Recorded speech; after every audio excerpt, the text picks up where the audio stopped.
Hello, everyone. I'm Captain Logan, and welcome to Doctor Strange in the Spoilercast of Madness. This evening, I have what is turning very quickly into my multiverse fiction crew. To my right is Austin TheDayGhost. What's up? And one more notch to my right is Connor the Nielsen. Hey, that's my Instagram handle. Oh, I didn't do that on purpose. Oh, I know. Anyway, welcome everybody. We are once again nearly a week late on this. That was intentional. I wanted to make sure that I had a chance to see it a second time. And more, I'm finding these things are kind of more fun to talk about after people have had a few more days to think about them, and we can kind of let them settle a little bit. And more fun conversation as everybody's kind of got their ducks in a row and got a good sense of the movie and how they feel about it and all of that. If you're watching live, thanks so much for joining us. We're going to give you the opportunity to help direct the conversation tonight. If you want to make sure that your comment, that your observation about the movie, that your feelings about the movie are seen and talked about by us, you can leave a super chat in any dollar amount that will guarantee that we talk about it. If you don't want to do that or can't do that, you can leave a regular comment and we will try to answer at least a few things as we go along. Didn't do a shorter how we felt about or anything on this one. I almost did that, although We kind of did. we sort of did.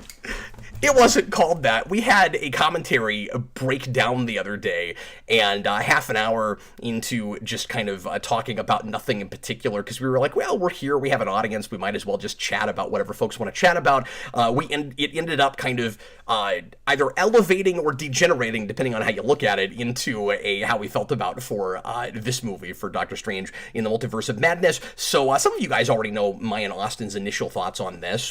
We haven't talked to Connor yet, so we'll see what he thinks about this one.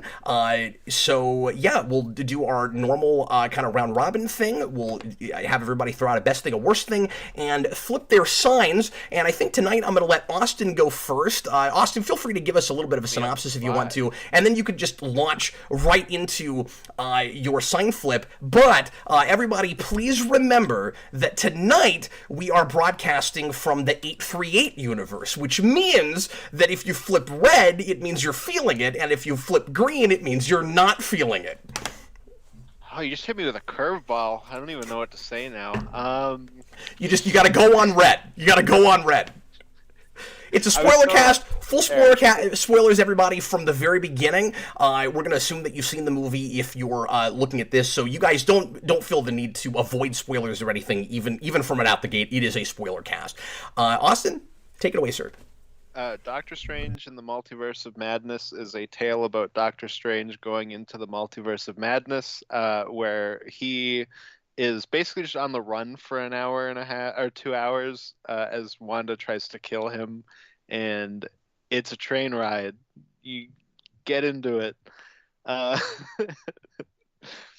As for my best thing, worst thing, I guess best thing is probably going to be this more than I think any Marvel movie so far has like a very clear sense, like ethereal stamp like put on it. Like, not to say that like no MCU films have that, because quite a few of them do, but this feels more like a gun thing, where it's like it just feels like that creator as opposed to the Marvel house style. Sam Raimi in an interview said that he didn't try to make a Raimi movie, he tried to make like a house style movie.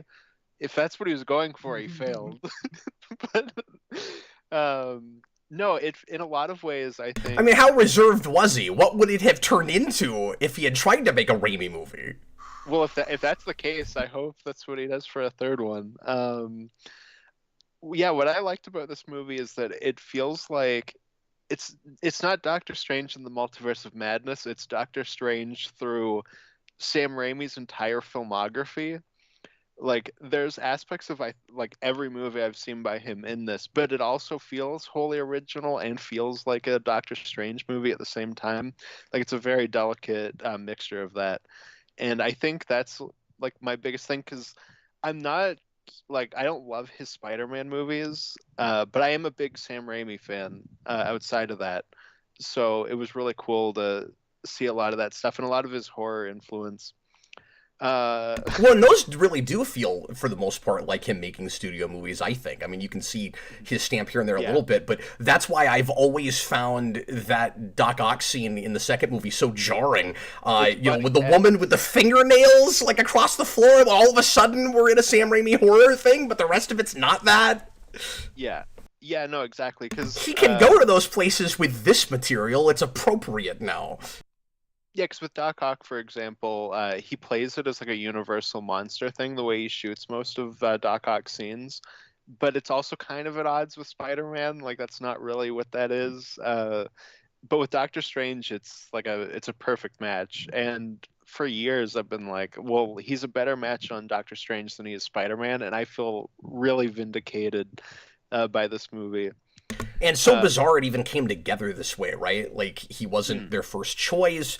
A lot of the reason that he seemed to have had as much, at least directing control as he did, was because of COVID and reshoots and all of that. So, like, it came together. It's kind of the antithesis to No Way Home in that way. That, like, they got more time to work on it, as opposed to it being as rushed out the door as hard as No Way Home had to be. And so I think that's part of why he was able to put that stamp on it, as you're saying.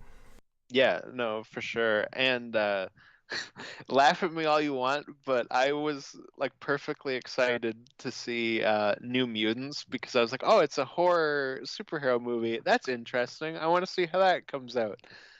And yeah, it's New Mutants. But I at least Dude, you weren't alone. A lot of us had that with the first trailer, 5.5 years before the movie actually came out.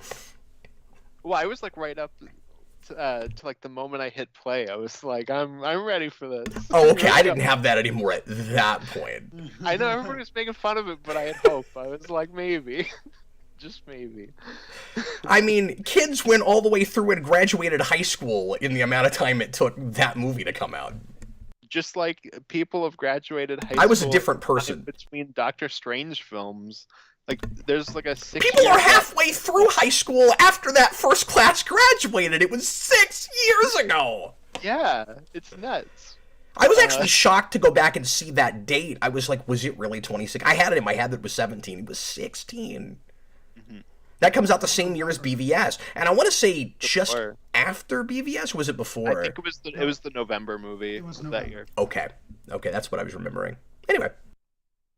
My worst thing, so for a lot of these, because we're going to get into like major issues, I'll just do like a random nitpick that nobody else cares about for my worst thing. I went in so excited to see Rintra, because they were like, he's going to be in this movie, it's going to be awesome. He was the Build-A-Figure for the Marvel Legends line. They cut all of his scenes. Did they film them? Yeah. So an actor was chosen and shot. He's still in the movie. He's just in the background, which I also kind of love, because everybody around me was like, why is there a giant green ox just in the background of scenes? Oh, that's who that is. Okay. Yeah. It was shot in such a... Because you kept telling me about the character, and I wasn't sure who you were talking about. It was shot as if this was a character that we had seen in a previous movie. First time around, I thought maybe he was in Eternals, because in that other dimension in Eternals, you had some animal people, I think, if memory serves. And I was like, for a second, I didn't even realize we were in Carmitage. I was like, is this an Eternals edition? And then when I saw it a second time, I was like, oh wait, no, I'm dumb. We're in Carmitage. Who's the Ox guy? Yeah, no, he has like a whole cut subplot. But whatever. He's the Coolio from the Daredevil director's cut of this movie. His whole half-hour subplot is gone. Exactly. So I don't say release the Raimi cut. I say release the Rintra cut. The Ox can't get on the witness stand in court and say buckshot now. Like, you're not going to get to see that. All right, thanks. I guess I will flip red.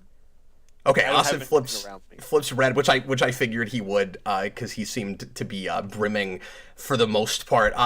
So Connor, how did you feel about Doctor Strange in the Multiverse of Madness? Man, I don't know if you guys know how I feel about this. Maybe Austin. I actually do. Yeah, we've talked a bit about it. Oh, okay. I was sort of playing it up like I didn't to create suspense for the audience, and suspense is always better when you explain it. Yeah. Yeah. Well, I have many thoughts on this movie, like a lot, and I almost don't even know where to start because depending on what way I'm looking at this movie, I have different best things and different worst things. I'm right there with you. My favorite thing about this, I guess I'll just go at it from this angle. Real quick, I'm sorry. Let me just say, we are getting some super chats, and I don't want people to think that we're going to wait 50 minutes before we get to them. So let us get through our sign flips, and then we will start right out the gate with those super chats. Sorry, Connor, go ahead. No, go ahead. It's fine. Hey, it's your show. So, yes, I timed that perfectly. You see that, Austin? He was drinking. Anyway, so,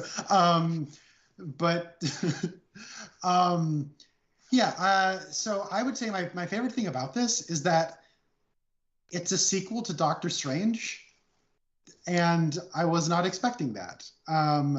And it's a sequel. More than that, though, it's the sequel I wanted from a directorial standpoint from Doctor Strange. I wish this basically has. It's not to the degree that something like Age of Ultron was, but it is more in line with something like Age of Ultron. And if you are me, that is a compliment. I know not everybody will feel that way. So what I like about Age of Ultron is that the first Avengers movie is this big culminative moment that it was like everything was leading up to that, and that was the big payoff. And then Infinity War is another big payoff, and then Endgame is another big payoff movie. Avengers Endgame, there's a lot of setup, there's a lot of lore crap and whatnot, but it's just an Avengers movie, and like the Avengers are already established. They're going to go do an adventure, and they have this big wacky adventure, and like it's hyper convoluted and over involved and all that stuff. But it was allowed to just be an Avengers fighting Ultron movie for a lot of it, and that was refreshing. It didn't need to be another big culminative payoff movie. And similarly, I was cynically, because, Spider Meme exists, I was cynically referring to this movie as Doctor Strange in the Multiverse of Memes, because it's what I thought it was going to be. That's what a lot of the hype train was really built up as. That's what a lot of people wanted it to be, and why they're kind of disappointed with it, I think. Not to throw anybody out of the bus, they probably wouldn't have thought of it as Multiverse of Memes, but just the cameo thing is a really exciting, novelty for a lot of people, and they were hoping that this would bring in characters from other, movies out of MCU, and we didn't do that. And but on top of that, we had the roll ads at my theater had some internet influencer person going, "Whoa, get ready for in Multiverse of Madness, whispers of Deadpool." Okay, they probably have insider information that's part of a press release, so I guess Deadpool's gonna okay. And the Deadpool didn't show up, and I'm like, okay, cool. So my worst thing about this, and I'm gonna go with you, Austin. I'm gonna pull the completely insubstantial, nobody but me is gonna care about this complaint. I cannot forgive these Doctor Strange movies for completely wasting Michael Stuhlbarg in a blink and you miss it supporting role in these movies. He is my favorite character actor working today, and he's just some guy who works with Doctor Strange who looks like Joaquin Phoenix. You got Michael Stuhlbarg for that? No, he could be Doctor Strange. Anyways. That's the imp guy from Men in Black 3, isn't it? Yes, it is. I love. He's great. I have so much more thoughts, but that's just my general best thing, worst thing. Is this movie good? I cannot in good conscience say yes. I don't think it's a bad movie, but I don't think it's a good movie. Did I like it? Yeah. I actually liked it a lot. If you're not going to make a good movie, make something weird and interesting. And luckily they got Sam Raimi to do it. And Sam Raimi showed up to be Sam Raimi. So I'm going to flip my sign red.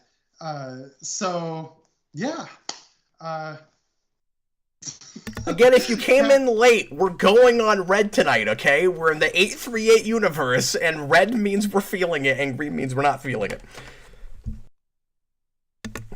That is correct. Well, thanks, Connor. I guess you still actually managed to surprise me a little bit, because I know you enjoyed this movie, but I didn't expect you to say guilty pleasure. Yeah, you had like the full Pikachu shock face there when you said that. You're like... I was a little surprised by that. That's the thing. I don't even know if I'd call it a guilty pleasure, because the stuff in which I enjoy it on, I legitimately enjoy it on that. It's just a complete mess. Story-wise, I think. But I don't agree with that. But maybe you'll convince me as we talk about it. Well, who knows? Who knows? Maybe you guys will convince me. I don't know. My standards are also, and I know I say this a lot with stuff, but a little lower right now than maybe they ought to be, partly because I just got done watching 10 of the worst hours of television of all time with Picard. And partly because I thought No Way Home was really a mess, and this was a little bit for me like watching Wonder Woman right after BVS. Not to say that No Way Home is bad in the way BVS is. I don't mean that, but it is a situation where it didn't feel like a thrown together rush story, and there was some pretty decent setup and payoff, and I thought that the character like parallels and mirroring and stuff was like thoughtful and creative enough.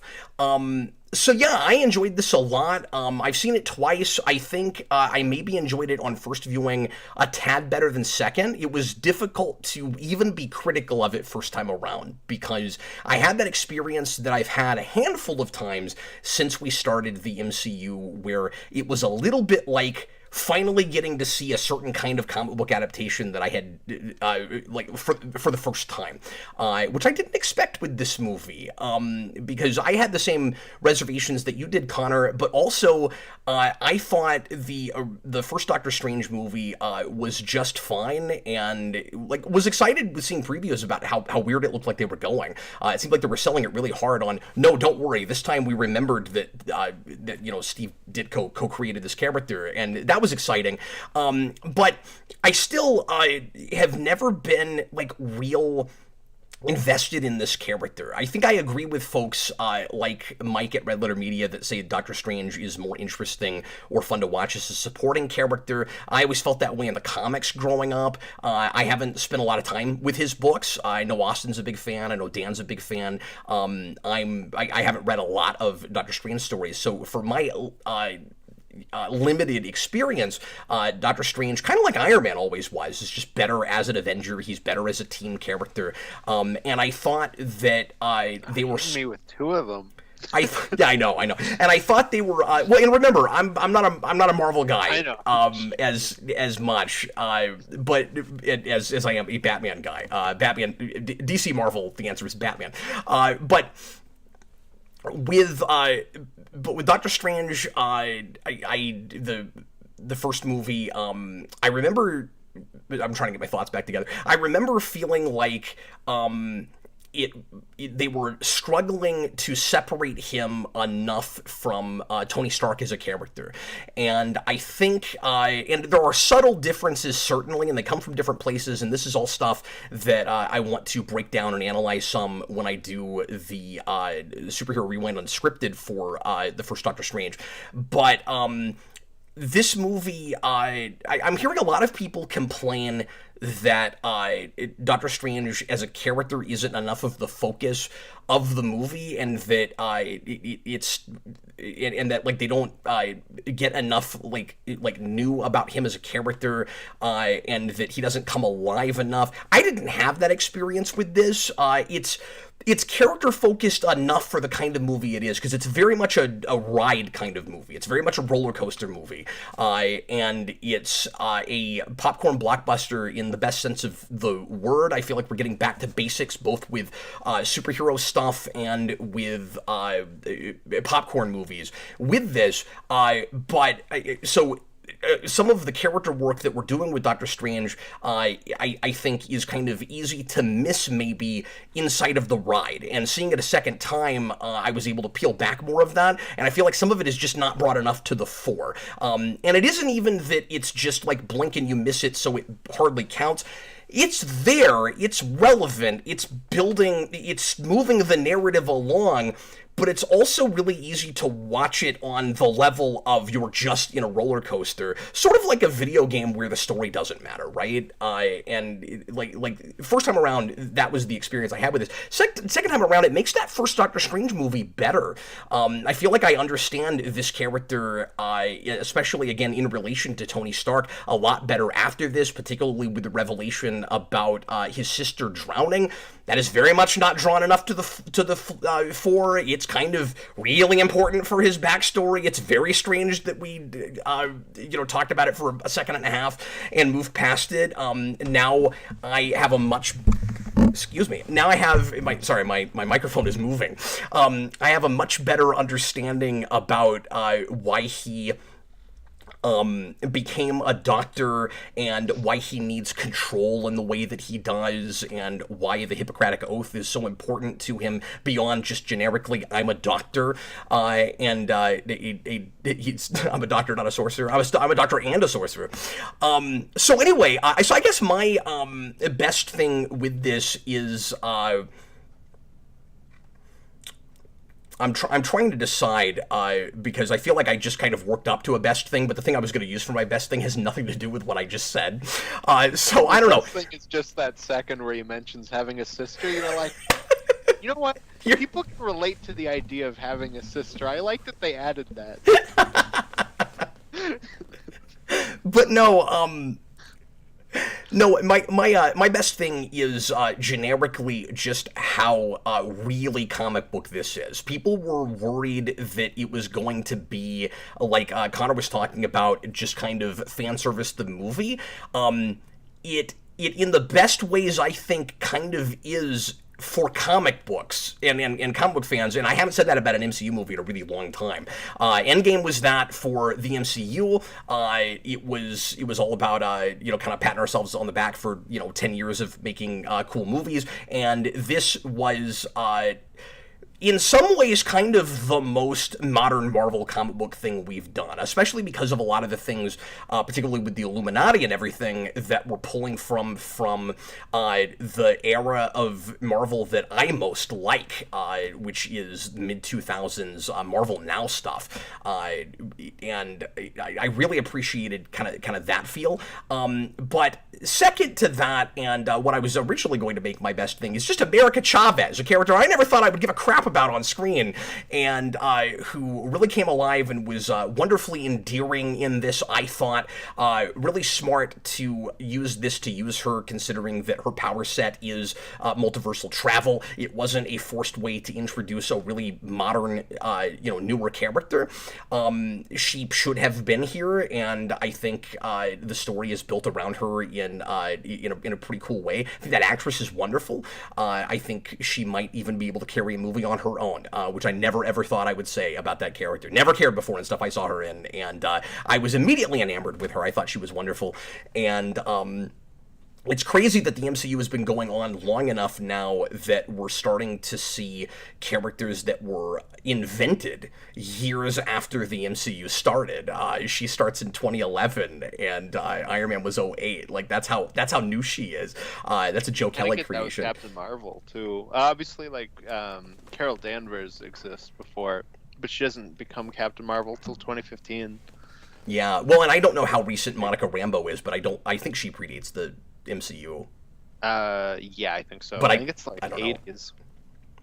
Okay, so I feel like I have to follow suit here with worst thing, and pick something kind of nitpicky and random and not, and I have a more big broad thing, but we'll get to that later. I want to do what you guys did, because this will be he has a sister. My worst thing is, this isn't really my worst thing, I'm just doing what these guys did. My worst thing is the Xavier callback to Days of Future Past.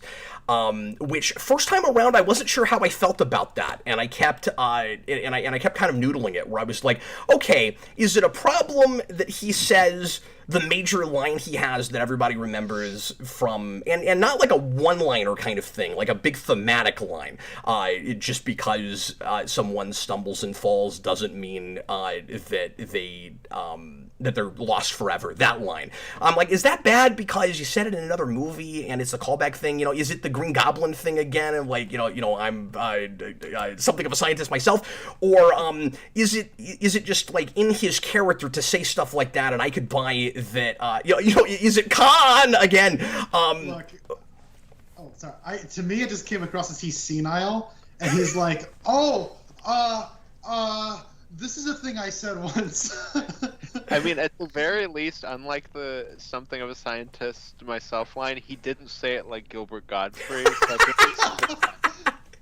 I'm something of a scientist myself! About it in No Way Home is that he turns and he's like, I'm something of a scientist myself. Look at this disgusting brown goo in the trees! Let's take it down and eat it! And we'll make other people eat it! We'll put it on perfectly good food! Yeah, it's like, why would he say it like that? Gilbert Gottfried rambling about syrup is one of my favorite things. Anyway, I digress. So, I wasn't sure if I had a problem with it first time around, and then seeing it again, I paid much closer attention to it, and we'll talk about the way Patrick Stewart is used there, and bringing in Xavier and all of that, in a little bit. Before I get to this, I should say, one of the things I really appreciated about this movie was, tonally, the way it feels, particularly in the violence and stuff, like the early X-Men movies, and, or not even, just the early ones, but like X2, First Class, Days of Future Past. It's got that vibe. Prequel ones, yeah. It's got that vibe to it. Yeah. Well, and X2 like that fight at the end with Lady Deathstrike, like that kind of begins the tone with all of that. I guess, yeah. I was thinking of the prequel ones because that's where they get into like the mutilation stuff, where it's like, no, of course, really, like ripping this guy apart. But he's like made of ice, so it doesn't really count as a person. So it starts before that. PG-13. Yeah. Yeah, but I mean, if you really think about what's happening with Lady Deathstrike when she gets pumped full of liquid animanium, it's as gruesome, dude. That is messed up. But and then Arnold Schwarzenegger said she got pumped up. Anyway, I digress. But he says that line, and I went, okay, wait a minute. They really did just have him say that because that was the Days of Future Past line. It doesn't mean anything at all in the context of that. There's two huge issues with it. I gotta bring it up now, because I've decided it's my worst thing, and this was one of the big things I wanted to complain about. I liked this movie. I'm flipping red. I really did like this movie. I liked it a lot. You liked that line the first time you saw it. You were like, oh, well, it was thematically relevant. I didn't say that. I said I wasn't sure about it.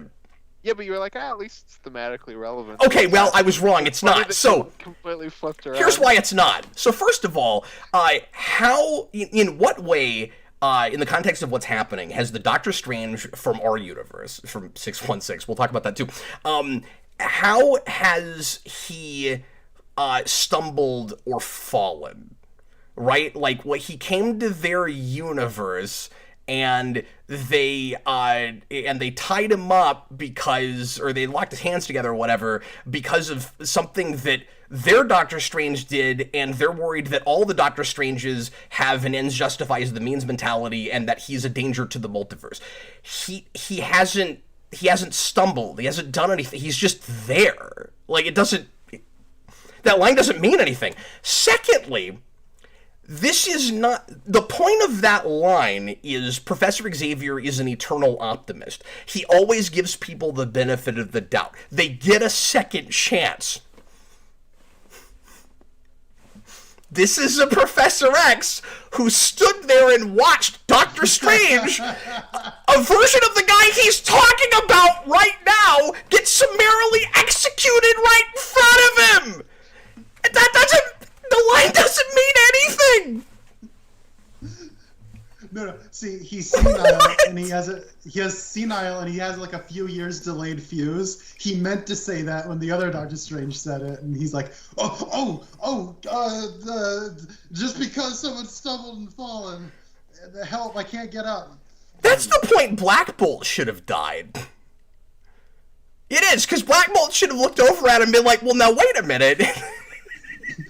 Or not died, but that's the point that he should have accidentally killed someone or something. Like, that, the first time he spoke should have been, excuse me, I have a question. Excuse me. Exactly.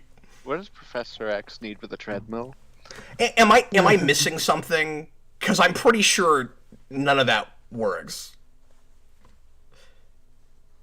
I'm talking about with that line, like with Xavier. No, like, am I missing something? Yeah. I don't get it. That line both times hit the ear wrong, as they say. You know, I'm like, no. It's bad. That don't work. It doesn't work. Anyway, we'll talk about that and more. Let's get into the super chats. Tom with a $5 super chat opens this up and says, while the Black Bolt death was super dark for PG-13, it felt like they wanted to go darker, but couldn't because of the PG-13 rating. Thoughts? I've been hearing a lot of that, and I have to be honest with you, I don't understand that criticism. I think they pushed the line pretty far. I noticed people around me very shocked by some of the violence, and I heard people kind of whispering to themselves, like, how did this not get an R? That's kind of how I felt about it. But where are you guys on that?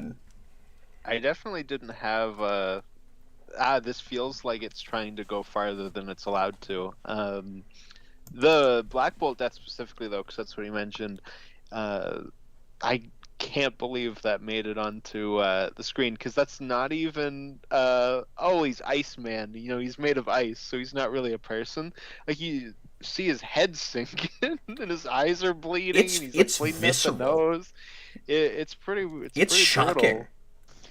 You know, I jumped in my chair a little bit. Jason, my 12-year-old, had a tough time with it. Like, 2 weeks ago, I saw the Uncharted movie where a dude gets his throat slit, and they don't even like put a red line. They just and he goes, and then he falls to the ground dead. And it's like, but this movie could. This movie is bloodier than the Batman, which is a much darker experience. A lot bloodier, because I don't think there's any blood in the Batman. There's a little more than I remembered. Last time I saw it, I think there's like you see a little bit of like a pool of blood with a dead guy on the good, but like, you barely notice it. Like, and I might not even be right about that.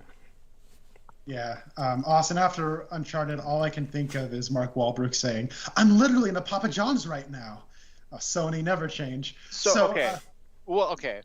Because you said that line to me, and I was they need Papa John's and a Dunkin' Donuts in a movie. Yes, that needs to finally happen. You know what they need? They need a Papa John's and a Dunkin' Donuts that are connected. It's like you know like those Taco Bell Burger Kings. like they need a restaurant where you can get both. You can get donuts and pizza. But you told me that Dunkin' Donuts line. Sorry. Papa John's. I'm all over the place tonight. I'm sorry. Okay, but Dunkin' Dynasty sounds like a band that someone should make. You told me that line, and it was like, oh, that's really bad.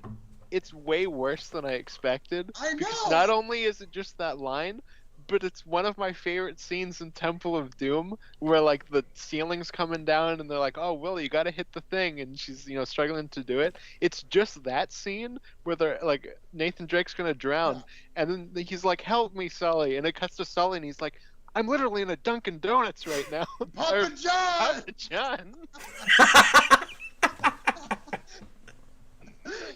I'm literally in a Krispy Kreme right now. Exactly. Fighting Rita Repulsa. Yeah, but anyways. So how did... Look, the Krispy Kreme thing was not actually originally intentional product placement. They thought that was funny, and it retroactively became product placement. Whatever. Connor, I don't want to defend that movie too much. It's not good. But anyway, but how did you feel about the whole violence thing? It didn't really cross my mind. I just thought it was awesome. This is exactly what I like. This is the exact kind of violence I like in movies. It has stakes and weight to it. It's shocking, but it's fun and entertaining. Yeah. It's like I'm not like I like Sam Raimi. Like I really like. I don't think I've seen a movie of his that I think is like bad. I actually think Spider-Man 3 is entertaining, even though it's one of the most structurally horrible like wide releases I've ever seen. But like, I like, but I also have not seen a whole lot of Sam Raimi's movies. I really like the way he moves the camera, and when he's showing you stuff, it's like he wants to just entertain you, but he's doing it in like a really thoughtful, clever way that only he could come up with. Like I would describe this movie as severely entertaining. And, yeah, it's great. And it's one of those things where it's not just, oh, I shut my brain off and I had a good time. Like it takes kind of a lot for me to like be so entertained by a movie that I don't care what happens next. That's what I have with this too. And that's what like the recent Mission Impossible films have been, that where like they have good stories, but like I am so into the adventurous action filmmaking on display, and like the violence kind of contributed to that. It did not feel compromised at all to me, and I also was surprised it got away with some of that stuff. When you see a man get pulled apart like spaghetti noodles and then his head pops, bravo. And also you did it to John Krasinski as Reed Richards. Standing ovation. Oh, do you not like that choice? No. And it was worse than I thought it would be. Like, oh okay. I don't know that actor. I thought it was fine, but get Billy Crudup, you cowards! I don't know. No one knows who he is. People don't Photoshop him. He's not married to a blonde lady, but he's a much better actor. Anyway, sorry. No, I don't dislike the idea of Crudup. And also Crudup can do that was, for people that don't know what we're talking about, that's Dr. Manhattan in Watchmen, and I've seen him in other stuff too. But I think he's a good possible pick for Mr. I'd never thought of that for Fantastic, because he's good at morally ambiguous, and you need that for a Mr. Fantastic. He has kind of a little bit of a nasally voice, so he sounds very intelligent though, and he looks like a weatherman. And I want an older Mr. Fantastic. If it was my way, you get Naomi Watts to be Sue Storm, you get Billy Crudup to be Reed Richards. They'd be in their 50s. I don't care. Start them that old. Give me an older Fantastic Four. I think that'd be cool to actually have that perspective. But I don't know. I think that like he's like actually skinny. Like John Krasinski's like jacked, and it's weird when he has to stretch and like he unstretches and he's still like ripped. It's like kind of funny to me. But real quick with the violence thing, Connor, do you think it is possible to be for your violence to come from a story place and also be kind of gratuitous all at the same time? You know what I mean? Because that's kind of what I feel about with this, really. Gratuitous in the sense that it is kind of there to entertain you, and it's supposed to be fun, but it's also not just there for no reason. Like it is story-driven violence. And like you said, there are stakes and there are consequences. But at the same time, some of the violence I am kind of laughing at or with. It's that kick-ass thing, right? Where I can't decide because it feels gratuitous, but it also matters. So like, how do those two things go together? Well, and I think it's just like because of the way they're conceiving of it. They're thinking that like in the moment it feels like we're pushing the envelope, but there is consequence to it where it almost feels gleeful and indulgent in the moment, but it does add to some sense of stakes. It does raise the bar, and it being memorable, like it being shocking and like kind of button pushing makes it memorable. And I think that, I don't know, like it adds to the piece in that way. You're saying that it's attitude and so like on the page, it's like here are these horrible things that have to happen to these characters. You can present that in a number of different ways that will have different impacts on an audience. No, that was a big thing for me because I've spent like a decade being like, man, I really miss people like Peter Jackson and Gore Verbinski with his Pirates movies, where like they get like really rough and like kind of shock me and like some of the violence they can get away with. And then a lot of like mainstream blockbusters, and the MCU especially, feel very like sanitized on that stuff. And Sam Raimi kind of brings that stuff back into more of what I want. And that first Doctor Strange movie felt a little sanitized, if not with the violence, just with the weirdness. Oh yeah. And this movie is what we were all talking about, those of us that felt that way about that first movie. That's why I'm surprised that some people, And I get that this might not be everybody's bag. It honestly shouldn't be mine. It's kind of weird that I enjoyed this as much as I did. Austin thought I would hate it. But I'm surprised by the number of people that seem disappointed with this because it finally did the weird Doctor Strange stuff. Now I don't know if it's the same people that complained about that.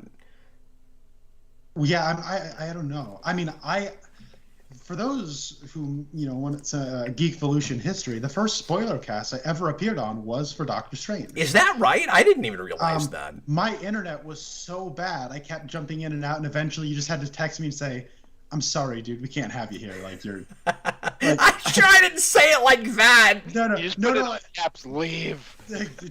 And I was like, it Get was out. but, like, it was the right call because I listened to the parts where I'm there and it's unlistenable. But so I did have that feeling in the first Doctor Strange where I walked into that movie being legitimately excited about that in a way that like I hadn't really been for a Marvel movie. I think it was because it was just coming off of Civil War, which was and remains my favorite Marvel movie. And it's way up there for me too. And like, I don't know if people remember this. Like the reviews for Doctor Strange before it came out were like really good.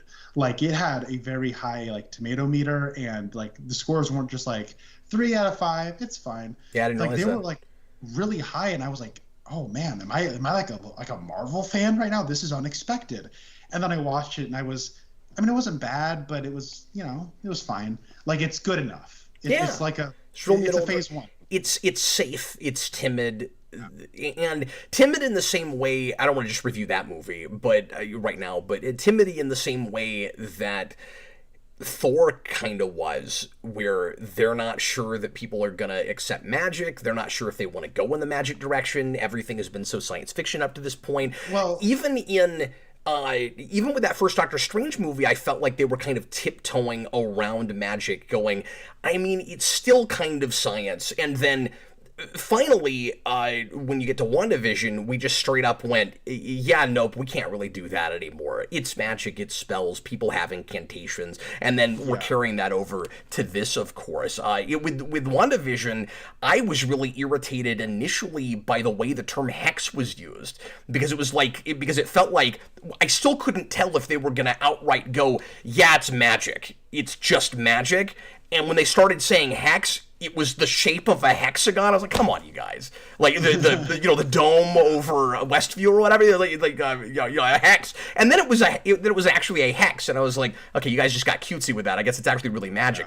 Now we're past all of that finally, but it did have that Thor thing. Well, and it felt more like we got to kind of test the water, so we'll get one really crazy scene. I don't know if it had anything to do with Fantastic Beasts started that year, and like so there was another like Harry Potter magic thing. Like I don't know if they were kind of being conscious of Harry Potter or what, but like it's just sort of enhanced kung fu with like it's not a sword, it's a magic sword. It's not a mace, it's a magic mace. But you know what I mean? Like it's not this. It didn't feel real creative, and I felt like Infinity War and Endgame kind of had that too with the cosmic stuff, where it was just bubbles over and over again. Like we were afraid to get too bizarre. So you'd have like token moments of bizarre, but they were like, we don't want anybody to leave the theater. This didn't care if anybody left, and that was my favorite thing about it. Well, I think wonderful. Too that my issue with that in the first movie is that the villains and like the Ancient One and stuff aren't doing like more out there magic. Doctor Strange, I think it makes sense, and especially there's a bit of like an Iron Man thing going where like if you follow like each movie he's been in, where it's like, okay, in the first movie he's like struggling to conjure like a shield and like a little whip thing, and Infinity War and Endgame he's doing a little bit more, and this one he's like doing a lot of crazy stuff. He's like shooting hands. He throws a cat head in like a car. Like it gets really crazy. At the point where you can take music notes off a page and manifest them and hit a guy in the face, you've made it as a sorcerer. Like, but I think that makes so sense as his journey because he's like still learning magic. Yeah, no, that's I that's think a good that point. makes sense for the first one. Well, but I agree with you. The problem wasn't really Doctor Strange. It was that all the magic users, the other characters, exactly. Yeah. Yeah, I mean, I never even could decide how I felt about the whole sling ring thing, where I was like, I feel like if you became a good enough sorcerer, you shouldn't have to have like a device that did a thing. Like, there's all these other things that you don't need a device to do. Is that like the single most like powerful and crazy thing you can do is open a portal and go from here to Timbuktu? Like, really? And that also brings up a thing I wanted to talk to you guys. I wanted to ask you guys about, which is, do you agree with me that the first movie doesn't really know, in the same way that Thor can't decide what realms are, that movie doesn't know what the multiverse is, or what the multiverse is going to be, because they use that term, they throw it around, and dimensions aren't alternate dimensions like we get here. They're like the dark dimension and the mirror dimension and stuff like that, but they talk about it in the same way. We have a line, I went back and watched that, and we have a line where the Ancient One says, the portals, or the sling ring, the portals, are how we travel dimensions in the multiverse. Yeah, because that stuff is very clearly what if that's true, just verbatim the way she says it, then America Chavez's powers aren't that big of a deal. You guys can already do that. I don't understand. How is Doctor Strange lost anywhere? He has the ability to do that. No, you're right. Wow. Oh, yeah, you're right. So I guess he doesn't. I guess that's not what she meant. So the Ancient One in 2016 thinks that the multiverse is a different thing than the multiverse becomes. Mm-hmm. No, that's a good call. I completely forgot about that. Yeah, no, that's true. Because again, unless there's something I'm missing, but that was my experience going back to that movie after seeing this. Was I was like, wait a minute, I don't think when you say multiverse, is it like a microcosm and macrocosm, or like there's a lowercase multiverse and an uppercase multiverse? Like, maybe, yeah, because that just seemed to be like traveling through what they call magical realms. It's exactly the realm thing. Yeah, with the they even use realms. They even use realms as a word, right? So it's like, because isn't Dormammu a part of a different realm? Do they say? I don't think they say realms in that movie. They say dimension. Okay, dimensions. But it's the same thing, right? It's like if you travel, it's just like if you're in space, like in Ragnarok, right? If you go far enough, you might just wind up in what was called a realm before that's now just alien planets. Does that work with the multiverse? Like if you traverse the multiverse far enough, you just wind up in the dark realm? Like, can America Chavez go to those? Or is it just alternate Earths? I don't know. I have the most nitpicky question of them all. What's that? Which is, if you can dream about other universes, why is Doctor Strange having a dream about between the universes? Is it because he's dreaming about a version of himself from another universe that's in between universes? I guess so. Okay. Yeah. That's just a question. I have lots of questions about that. We've only done one super chat. We need to get back to more, but do you want to go ahead and have this conversation since we're there? I guess, like, I'd be more interested in hearing your perspective, because look, I'm a DC Comics guy, and like the space between universes is just called bleed space. It's basically like kind of underwater, and you need a musical powered submarine called the Ultima Thule to travel through it. This one, it's like this weird place where things are floating, and you can get a book there. So I don't know. I was just kind of curious why he was able to dream about that spot if it's not another universe, it's a space between universes. No, what I want to talk, I'm with you on all that. What I want to talk about is just the idea that every time you dream, it's another universe. Because it's a fun idea. When I was a kid, I was obsessed with this notion. I thought it was really cool that this showed up in a comic book movie, and that they just made it canonical with the MCU. I think it's super fun. When I was a kid, I believed that if I closed my eyes and saw images in front of my eyelids where I was imagining something, I was actually seeing into another universe. This really resonated with me because it was a thing that my imagination ran away with myself with when I was it's a sentence now. When I was a kid, and the first unfinished novel I ever tried to write was based on this notion, and so it was a thing that I've always wanted to go back to and write a book now as an adult based on this idea.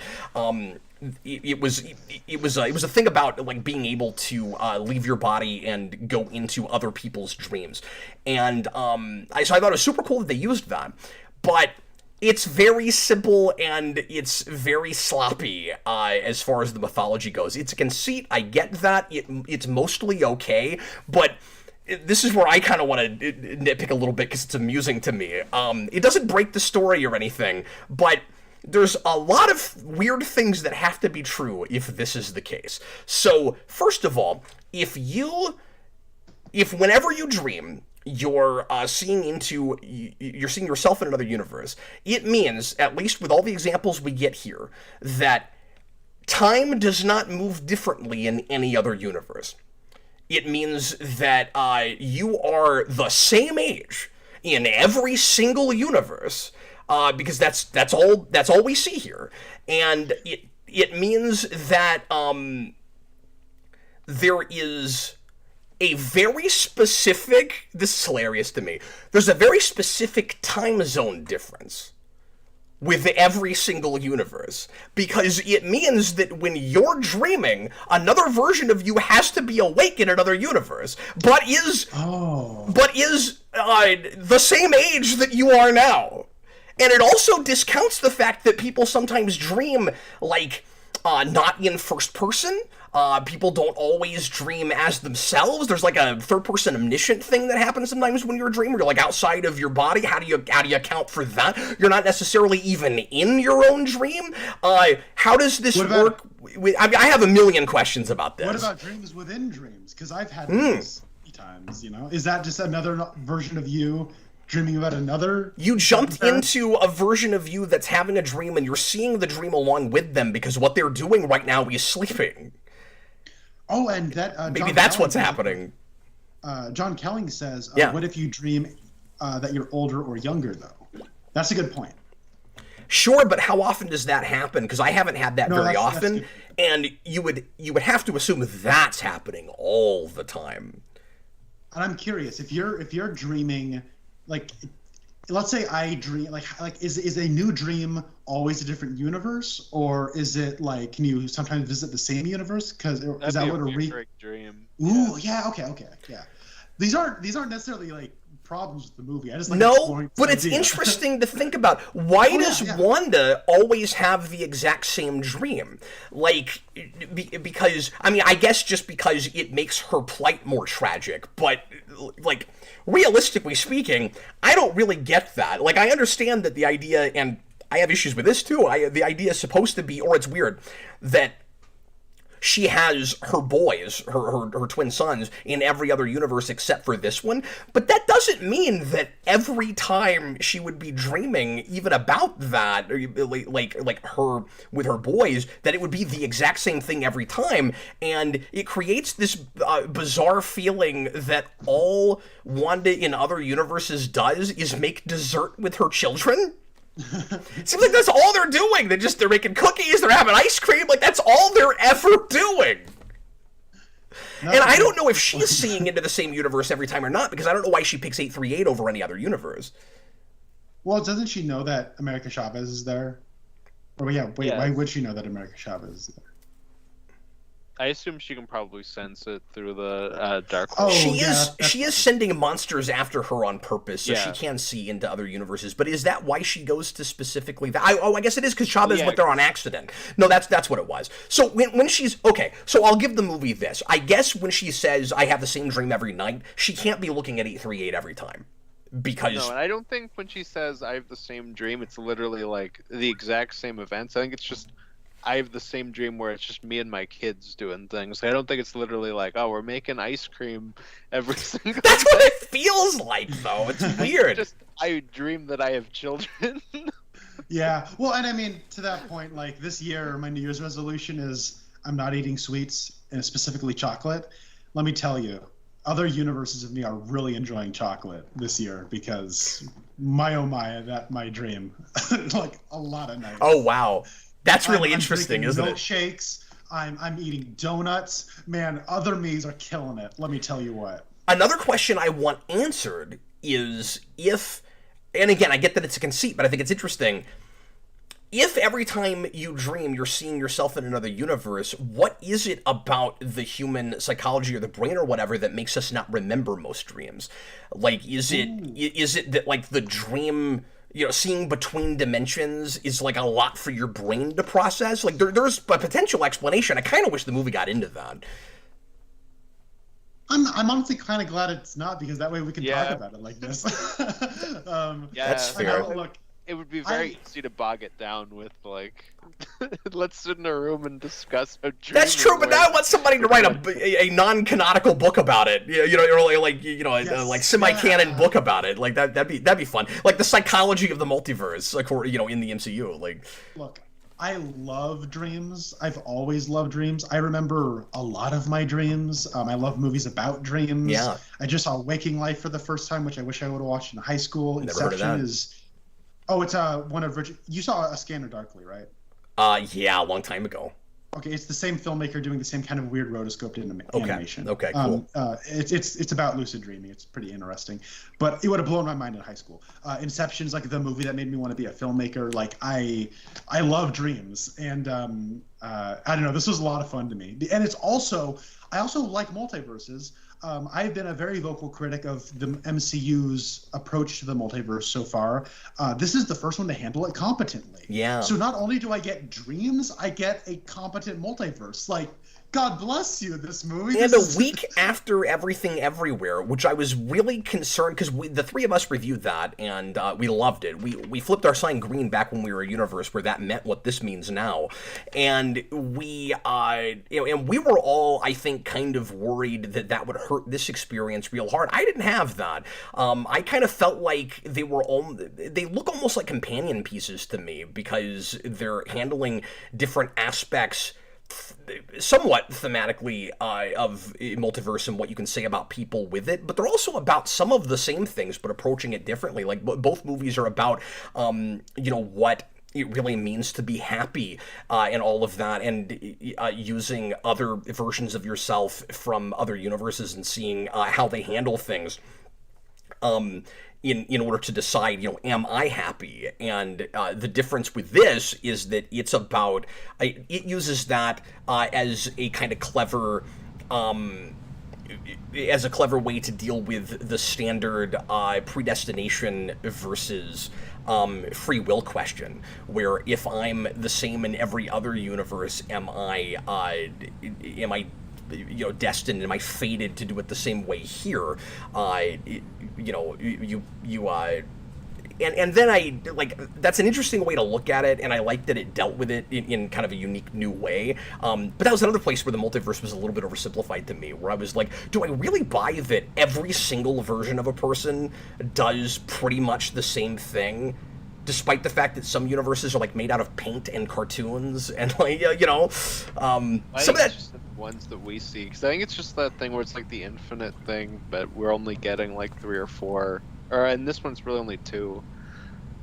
Yeah, but we're told sometimes that, like, every single version of this character does this thing, with characters that, like, are able to peer enough into the multiverse to know that. Like, Wanda with the Darkhold seems to be able to tell, like, it's not just the few universes she's looked at. In every universe, I have these boys. And, like, in every universe, Doctor Strange puts the fate of the world in a bad way in front of people he cares about. The ends justifies the means thing. Like, but I also kind of dug the idea of comparing that to the traditional fate thing with a prophecy, and I usually hate prophecies, but I thought it was really interesting that every other Wanda might be fated to do the same thing because they all do in another universe. The one that doesn't seems fated to do another thing because she's got a prophecy here. That was kind of cool. Yeah, the movie, I wish we kind of delved more into that stuff in the movie, and I guess this is kind of where I'll open. Well, and we don't know if it's many worlds in the same way that Everything Everywhere was, because we're never told that a person does a thing in one universe and it creates new ones. Mm-hmm. Well, my thing about this movie, I guess like my actual kind of worst thing, is that this feels like two ideas for a Doctor Strange sequel just kind of put together. And I think as a result, neither of them really get to breathe and explore the concept to their fullest.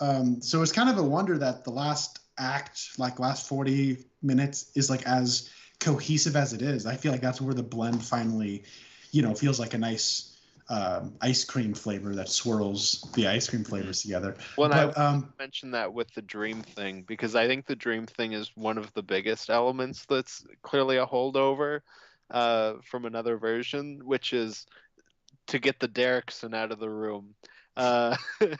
Obviously, we know that he wanted Nightmare to be the main villain of Doctor Strange 2, and Raimi, and I think it was maybe just the writer, but they've kind of both talked about different versions they almost did while working on this film.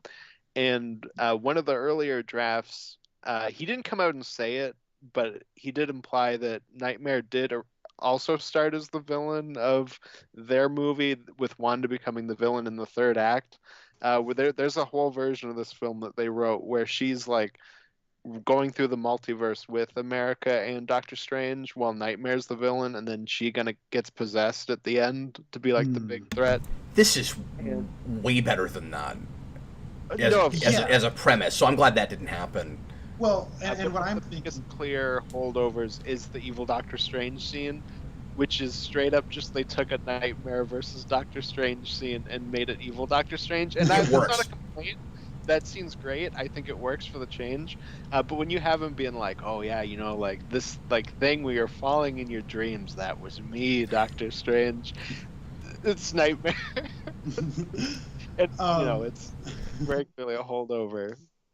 Yeah, I would say that it's like there's Doctor Strange. Like, to me, while I'm watching it, it feels like the two versions of this movie are Doctor Strange and America Chavez are just trucking it around the multiverse, having adventures, and the other one is a more darker Doctor Strange is fighting Wanda. And I feel like structurally, because this movie doesn't have a first act, the second act becomes very bloated in terms of just having to actually slow down and starting, like, the movie kind of bends over backwards to give us scenes that should be like scenes from the first act, but they have to be like shown to us through a machine in the second act, and then it also needs to like give the stakes raising information and necessary exposition of a normal act too, and it also is doing the split narrative, so like it does this times two, and that makes like a middle hour that is, I think, like, it takes the narrative momentum completely out of it, because right off the bat it's super fast and then it has to get really slow. So can I agree and disagree with you for just a second? Go for it. I really love the immediate of this a lot. A lot of people are complaining about pacing. I understand everything you just said. I don't have that at all with it. I loved like not wasting any time at all at the beginning, jumping right into stuff. That felt real comic book event to me. I found myself 10 minutes in just kind of waiting for the next crazy thing to jump in front of me, and kind of haunted housey in that way, and I was really enjoying that about it. I think it could, if it's missing a first act, I like that about it, and I don't think it needs one. So if that's what you're saying, I'm going to disagree with that. I think structuring the second act in order to give us everything we need to press on could have simply been handled a little bit better. I don't think anything needs to be changed about the first half hour of this movie at all. I just think some of what you're talking about could, in the middle, could be handled in a more natural and sophisticated way. I hate the stand in, and I get that we're in a different universe that works differently, but like, I hate the stand in the middle of the street with strangers walking by and some random memory comes up on glass and anybody can, or a hologram, and anybody can walk by and see it. What if, like, and the memories that come up are just conveniently what we need to know about these characters right now in the moment? That's dumb. It's like, we need to see Doctor Strange, like, the moment that he got the watch from her, so that we can retroactively act like that relationship was more soulmatey than it was in the first place. And then we've got to see her tragic backstory because we haven't been given that yet. What was it? Just what was on their minds in that moment, and why specifically were those the things they were thinking about right then? But like, the bigger thing is just, as a product, who would be okay with that? Like, it's preposterous.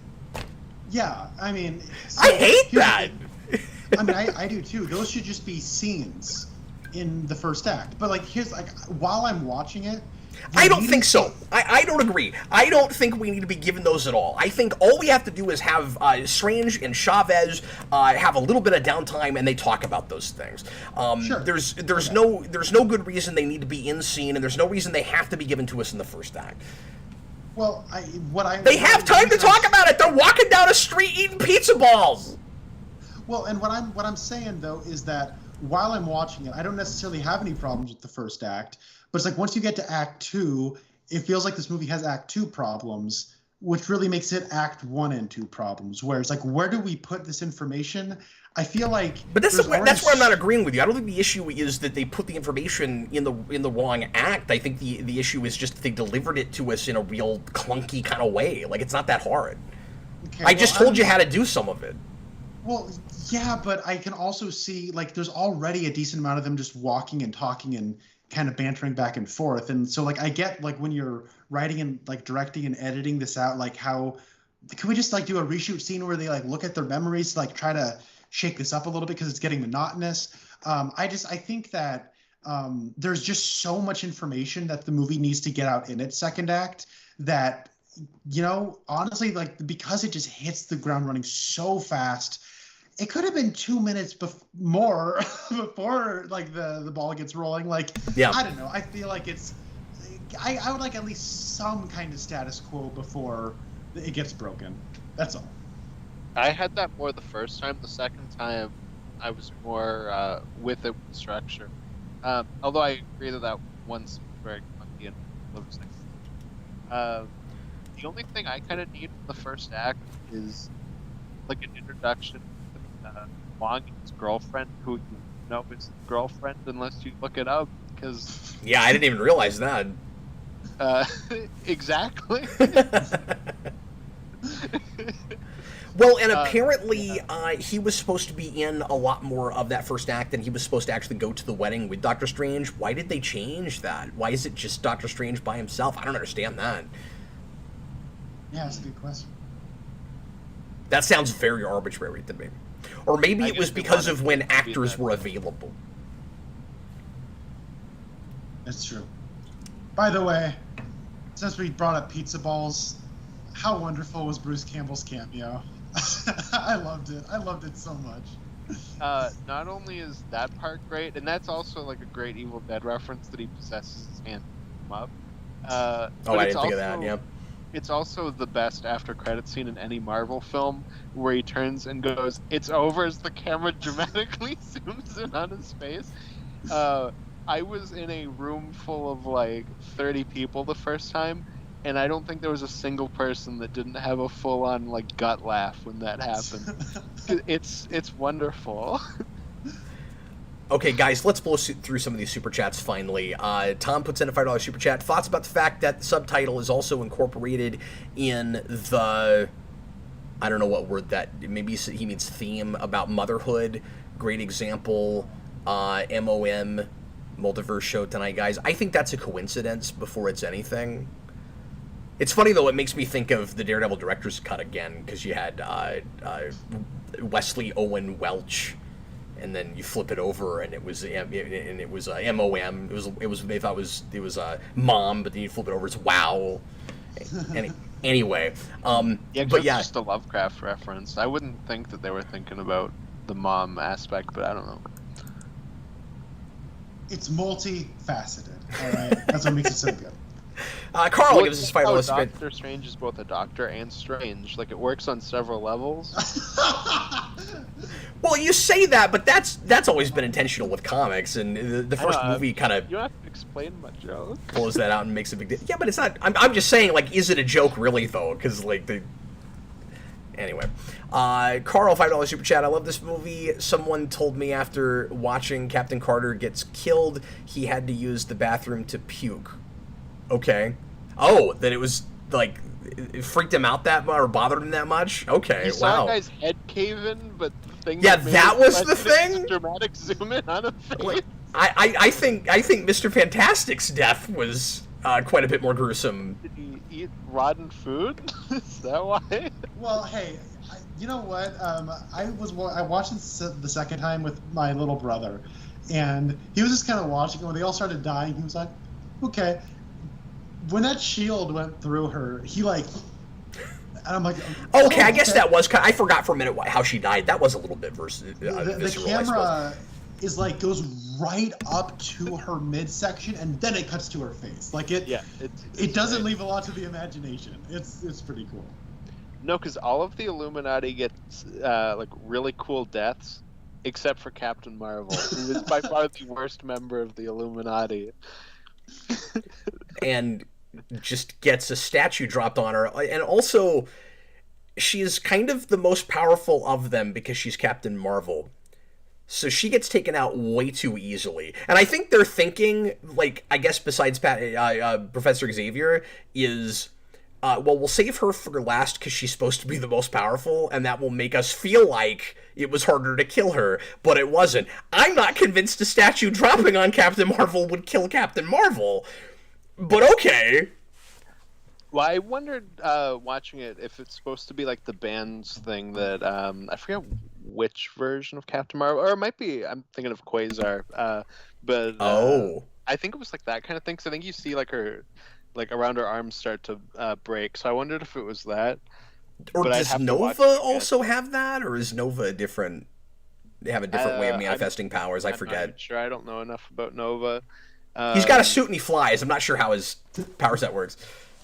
But I think I'm at a point where, like, I think I just don't really like that actress. Like, I don't like her in the first Captain Marvel. She's my one issue with No Time to Die. Like, I don't love, like, all the Illuminati members. Most of them I think are just passable. But she's the only one where I'm like, Like, I love... Oh, I didn't have a problem with her, but... She watches two of her best friends die in front of her, and the face she gives is just, like, smug, like... You know what, though, Carter, like, I think that's a script problem before it's anything, because Carter has the same thing where, like, she's way too jovial in this fight after she's watched friends of hers get murdered, right? No, like, that is true. You don't say I can do this all day. First of all, I'm so sick of that line. But you don't say I can do this all day after you just watched 3 of your friends die. Mm-hmm. Yeah, I will say... Captain Carter is so much more likable in this movie than she is in the What If episode. Yeah. And I think it might honestly just be because Haley Atwell's actually on screen and is not a scary, uncannily rendered monstrosity. And also, as a fan of retrofuturism, they gave her a jetpack, and somehow that made me like her a little more. I don't know. I thought her jetpack was cool. Well, that's the thing we should talk about, of course, is, God, there's so much stuff we haven't gotten to yet, an hour and 12 minutes in, but the way it's connected to Disney Plus stuff, because there's so much more of that, of course, with this than we've had with anything else yet. And one question I wanted to ask you guys was how necessary you thought it was to watch WandaVision or What If or anything else that they referenced, because I was a little bit mixed on it. Like, I think they kind of, with WandaVision in particular, I think they give you enough background with her, with Wanda in creating her own children for an audience member that didn't see that to sort of understand what's going on. But the way we talk about Westview, we don't get into detail really at all about what exactly she actually did to people. And so I think in that way, it does become kind of necessary to watch. What If, I think you can skip entirely, and I don't think you would have any sense, if you didn't watch it, that these were ever things that appeared before, which I really appreciated. And in fact, I can't be sure that any of them are even from the universes that we saw in What If. They are. I think it's just the same characters that just and it's really become that in another universe. Yeah. Well, and Strange Supreme. Yeah, but it's just kind of like two takes on evil Doctor Strange. Yeah, didn't Strange Supreme's universe like just get completely destroyed? Yeah, he like caves in his universe or whatever at the end. I guess I wasn't 100% sure if he was in his original universe, but maybe they talk about it like he is. But also, doesn't he? It's been a while since I saw that episode, of course, and I haven't gone back to it. But there's no Darkhold thing with that episode. It's just he like absorbs monsters and like slowly becomes evil, trying. But to, I thought he went to every universe and killed Doctor Strange. Maybe he doesn't do that. I don't know. Oh, okay. This is just the version of him where America didn't show up, and that's kind of what he's supposed to represent. Okay. Cool. Because in all the trailers, immediately, they're doing Strange Supreme, and then I guess they're not doing Strange Supreme. That's how I explained it to my little brother. Like, we watched Spider Meme, and at the end they played the trailer for Doctor Strange, and he was like, "Why was Doctor Strange Green Goblining out at the end there?" And I went, "All right, so there's a show called What If," and he went, "How many hours of Marvel stuff do I have to watch to know what's happening?" And I was like, "Oh." Well, and with this, I think not all that much. But how do you guys feel about at least the WandaVision part of it? I do think you probably need WandaVision just to, like, if you don't know any of that, she suddenly walks in and she has like kids, and like there's like a whole bunch of stuff that's just missing besides just like name dropping Westview. The main thing is just she has like 8-year-old kids that she's obsessed with now. Yeah, I don't know. I think Wanda might be my least favorite part of this movie. Oh wow! Hot takes. I got him. Pizza Papa's got hot takes. So I think that WandaVision, as I've said before, is a show at odds with itself. It wants to be two different shows depending on what scene it's in, and this kind of just like takes away everything I found interesting about WandaVision, where I took that as like the emotional journey of that is that she got through her grief. She had to like accept reality, and she let it all go. But she got a Darkhold, so not really. And like I know that's like the cliffhanger of that show. I get it. I didn't like it there. And this time, like when it starts off, she just like, "I want my kids," and like that's all she has. Like she doesn't really have anywhere else to go besides she's like at 11 when the thing starts, where she's like a crazy evil person. And then I mean I think Elizabeth Olsen is doing everything she can in the role, and she's very, very good. But I felt like you didn't even need to see WandaVision, because it completely kind of just like goes back on her emotional journey of that show. But then also, if you don't know anything about her kids, you should probably be familiar with the show. Like I don't know, I felt like it didn't even know what to do with WandaVision, and that's a problem. It doesn't help that Raimi didn't watch all of that show. So, I mean, he's making a sequel to a thing that he didn't finish. That's true. And also, it doesn't help that the kids are much worse in this movie than they were in that show. I don't disagree with that. That's true. Austin, how did you feel about the ending of that show to this? Like, does it feel retconny to you? Because I'm hearing that complaint a lot. I mean, I can understand why, but it's like, obviously she's like corrupted by the Darkhold, and that's definitely an out. But yeah, I don't know. It also plays into the Raimi-ness of it. Yeah, hold on. Sorry. Blue Dragon 5 is trying to tell me that the idea is that the Darkhold corrupted her. Right. I got that. Don't worry, guys. I got that. I just think giving her a Darkhold to be corrupted is thematically completely just throws away what you were doing with the show. That's all. But I think that's just my thing with this movie, where like you can come at me. It borders on possession, and that can be irritating because you're kind of looking at this character, but you're kind of not, and it's a way for her to be evil without really being evil. So we've got our foot in and half in, half out, right? So that we don't have to completely throw an Avenger under a bus in case that's somebody's favorite Avenger. I say throw her under the bus is the thing. But sorry, go ahead, Austin. Oh yeah, so that's just kind of my thing with this movie, where like you can hit me with complaints like that, and it's like, yeah, I don't know, it didn't really like affect my enjoyment of the movie. Like it's one of those.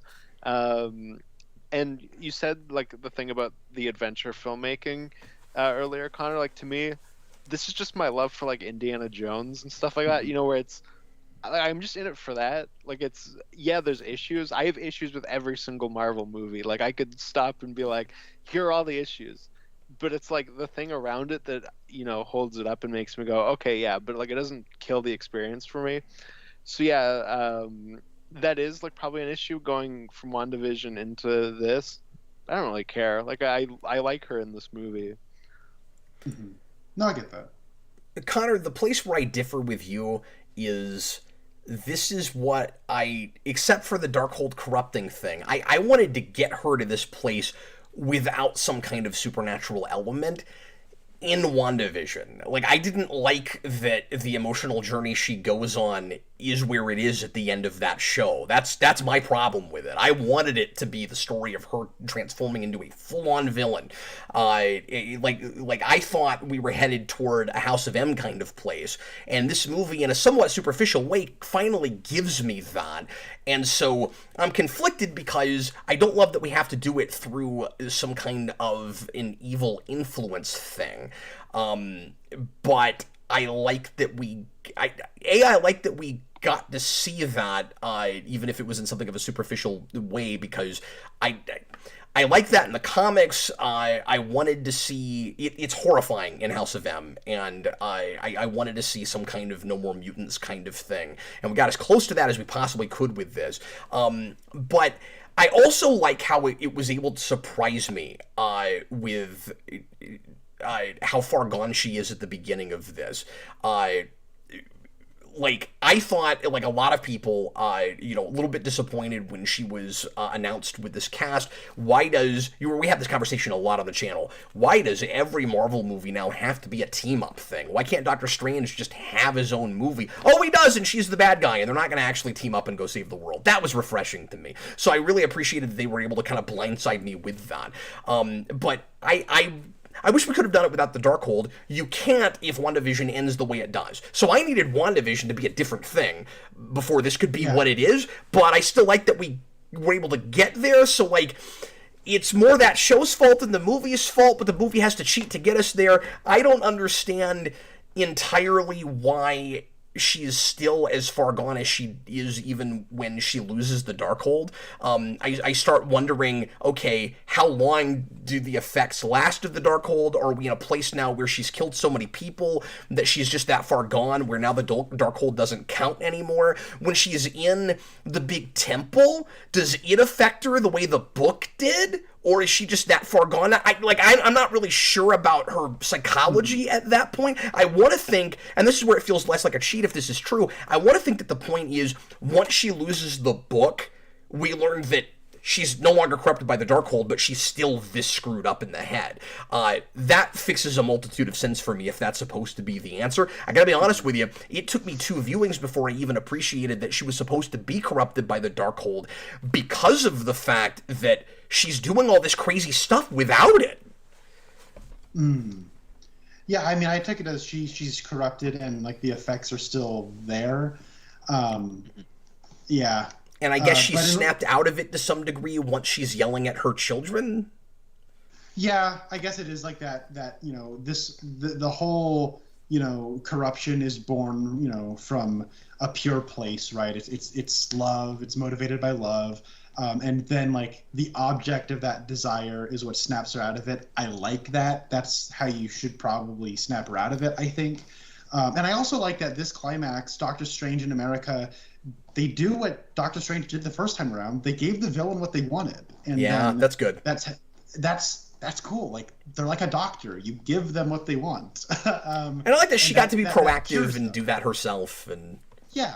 I didn't think that took anything away from Doctor Strange, but... First of all, I completely buried the lead. Best thing about this is Corpse Strange. God bless you. Well, we actually have a super chat about that's Okay. next, so let's go ahead and read that. Okay. Senior $10 super chat. The entire Zombie Strange sequence had me smiling from ear to ear. It was full blast Sam Raimi being Sam Raimi. The flying ghouls were totally the Deadites from Evil Dead, and don't tell me they're not. Sorry, go ahead, Connor. Okay. I will just say they had Doctor Strange give the emotional climactic speech as a zombie where he's barely talking out of half of his mouth, and they played it 100% straight. Yeah, it's great. God bless you. And after No Way Home, I didn't think we'd see Marvel play crazy stuff that straight again, or there was concern about it, certainly, because that movie had to have characters, making fun of the comic book stuff. Strange does do that with the Illuminati, and I don't like that they went there, but there's nothing else like that in the whole movie. All the other comic book stuff is played totally 100% straight. There's nothing all that weird about it, but we're in the audience going, this is freaky, and Doctor Strange is just used to it now. That's all fun. You don't have to say anything about Black Bolt's helmet, stop it with that, but... Yeah, he turned into Tony Stark for a scene, because it was a reshoot, I guess. That's the only explanation. I don't know why he's acting that way in that scene, but Zombie Strange is amazing. Yeah. I'm watching the movie, and I'm like, this is awesome. He, climbs out of, I didn't expect that to be a payoff where he climbs out of the grave. Awesome. That was and cool. On top of that, he had the ghouls start getting at him, and I'm like, oh man, I hope he he starts taking control of them. I'm like, man, I hope he makes wings out of them, and then he did. I was so happy. It was everything I wanted it to be. That's what I want in my comic book movies. Make it weird and interesting. So I had a very stupid woman behind me the second time I watched it. And when he gave his big emotional speech as a zombie with half of his face missing, I could just hear her behind me go, oh my God, I can't even believe that they think we should take this seriously. This is so stupid. And I was just like... this is also a woman who an hour earlier, when Doctor Strange steps on the memory thing and it reads his memory, and then he steps off, and then America Chavez steps on it, and it starts to go up, and she goes, oh... she doesn't have dreams, so she must not have memories. They're going to reveal that. And then it gets to her, and they starts reading her memories, and she's like, oh, I guess not. Yeah, of course she has memories. She wouldn't be able to function. Imagine if half the movie was just Memento. Every scene Doctor Strange had to explain what just happened 3 hours ago. She's just writing things on her arm, note to self, figure out how to use your powers to go between universes. That's why she can't figure it out. Memory. Oh, speaking of stuff that they play straight that nobody feels the need to comment on, how great is the star vortexes? That's so good, she just makes those? We don't have to talk about it? She breaks through the glass and it makes the star pattern thing, and It's super great! silly. Yeah, it's wonderful! That's what I want in my comic book movies. Oh, also, because this is a very Sam Raimi thing, he throws a street lamp, I think it is, into Shumagorath's eye, and when it pulls out, it's the Evil Dead eye pop out sound effect. Yes! It's wonderful. Okay, so you just blew my mind because everything I've been reading about this movie is just referring to that as octopus monster or whatever. I didn't realize that was supposed to be Shumagorath. And no, it's even weirder, Cap. Okay. So that's the Shumagorath design, but they don't own the rights to Shumagorath. So it isn't. It's connected to Conan, I think. So in all of What? advertising, it's Gargantos, who is another squid creature that fights Submariner. That's crazy. But now that you say that, it does look almost exactly like Shumagorath, and the only place I know that from, because I've never read that in comics, is that character is in the original Capcom Marvel Superheroes fighter. And that game has, I think, 10 characters. And one of those slots, they chose Shumagorath. That's amazing. I don't know why. Yeah, Nobody plays as Subagarath. You'll get killed every time, but it's nuts that's one of the characters that's in there. Also, when America's Chavez gets thrown up onto the ledge, did any of you guys feel the need to have to hold back the desire not to yell, "Hold on, Mary Jane"? I didn't have that thought. That's great. It's that Aunt May fight scene. You know, she's on the ledge and the hero's fighting an octopus that's trying to get up to kill her. There was a lot of familiar. I mean, when he's with Sam Raimi stuff, when he's giving the speech in zombie form, and it's ADR with a character with lips voicing a character that doesn't have lips, it's just the end of Darkman. Yeah, no, that's why I said it's Doctor Strange in Sam Raimi's filmography, because we reference like everything. It's awesome. I love the part where Gigantor, or whatever his name is, picks up a motorcycle and just chucks it at Doctor Strange. I guess the only, and I'm not a big Sam Raimi guy, so maybe there's other stuff I'm not thinking of. The only thing that it's missing is a Ted Raimi cameo. I had that. I wondered if it was like, oh, COVID, I don't really want to come to the set. I did have that thought that it is. I didn't think about it until just now. Checkers the Inventor, hi buddy, gave us a super chat, $5, probably 19 years ago, but thanks very much for the super chat. First MCU movie I'm hearing people laughed at during certain moments. MCU has always been adamant that people aren't ever laughing at their movies. Yeah, that is happening with this, and I think that's a testament to its lack of fear. Ironically, a movie about Doctor Strange being too afraid to have a commitment with a woman because he thinks that his ends justifies the means attitude is going to get her killed. You've got a movie that is not at all afraid of people walking out of the theater. It does not care, and that's wonderful. The fact that there are people that do not understand this, that are pointing and laughing at it and maybe even annoyed with it because it's doing what I think the MCU should have been doing all along, is a testament to the fact that, in my opinion, it finally got it right. My worry is we're not going to continue to get stuff like that because people have been programmed that, and everybody can have whatever taste they have, of course, but people have kind of been programmed. MCU movies look and feel a certain way. They're comfortable. This made them uncomfortable, I think, in a way that it should have. And so the fact that that's happening, I think, is great, except it probably means that nobody will be allowed to keep making movies like this. This is the same thing that I have with Eternals, where some crazy risks taken with that movie. It's not perfect, it's got issues, but it's a step in the right direction because it was a director that was just allowed to make something that fits in that universe but doesn't feel like a carbon copy or a assembly line movie from everything else they've made, and it didn't perform well enough and people didn't like it, so we might never see that again. Well, and there are individual frames in this movie that are more like interesting and cool than the entirety of Shang-Chi.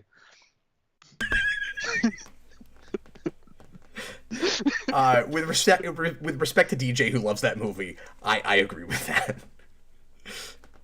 Yeah, I didn't think this was as good as Eternals, but I'm on an island there. I love Eternals. And that's totally fair. I am, after first viewing, I was in this might be in my top 5 place. I don't, with MCU, I don't know if I still have that. Probably 10 out of, 24 now? Yeah, I don't know, because my MCU list has the shows, and I'm on 33. Without okay, but yeah, forgetting the shows and just looking at movies, I think we're at 28. Is it 28 now? Okay, something like that. Yeah. Okay. I think Far From Home is 24. But yeah, I would have to go back and look at every movie and remind myself of what all is there. Because now that I'm thinking of other movies, I'm like, maybe it's not 5, but probably 10. Because I'm not putting this above Civil War. I'm not putting this above Black Panther. I'm not there's some other things that I personally like more than this. But it also becomes like a just pure entertainment value thing versus movies that made me think about stuff and that sort of thing. This is probably in certain ways more fun to watch than Winter Soldier, but it's still the best MCU movie in my mind. Yeah. Yeah. I'm just worried that Eternals is going to go the way of Thor: The Dark World, where it's just kind of ignored, and when we see those characters again, they'll be wacky, goofy characters, and I don't know. I want, if they don't want to do a sequel to that movie because it didn't perform well, I don't want them to show up in other things. I want them to just, as much as I like that movie, Connor, I want to never see one character from that movie ever again, just because of the hilarity of how obscure it would be years from now when somebody goes through their kids' like old toy box and finds all these McDonald's figures of these characters that they couldn't begin to name any of. Yeah. That's the future of the MCU I want. I want Harry Styles showing up as Star Fox, hanging out with half of the Eternals. Like, yeah, give it to me. I want that. Anyways, but Doctor Strange. But I want them to get Nintendo rights so that Star Fox can meet Star Fox. That's the kind of fan service I'm after. Falco gets to fight. Falco with Falcon, the team up. Yeah, there we go. Adrian has a... I'm sorry, did you have somewhere else you wanted to go, Connor? No, I had a joke and I just wanted to hit the cancel button. It wasn't funny. Continue. I'm flipping green on that. Okay, Adrian has a $9.99 super chat. I enjoyed the movie better on a second viewing. Wasn't quite expecting Wanda to go full villain, but I thought Olsen did great as one. The city shots reminded me of his Spider-Man. Excited for the chat. Thanks so much, and sorry that we got to your question a day after you left it. But yeah, I didn't think about that with the city shots, but that's true. When we finally get the shots to just random people, which I love. Like, I love he's good at coverage. Rats climbing up the building, and you get that one woman that screams from in the building. Yeah! You know, the woman with it, like, pushing her stroller along. That's the type of stuff that I want to see in superhero movies, because I kind of hate that most superhero movies now avoid all of that, and because I like these characters when they save people, like, that's a big part of it, not just, hey, let's punch thing in the face. So, like, I want to see more of that. Okay, so I don't know if you guys, and I'm half joking when I say this. I don't know if you guys will agree with this, because everybody... If I don't, I'm going to hang up, so... Everybody draws the line in a different place about the fan service thing, of course, about, like, you know, what references are just cringy or actually clever or whatever.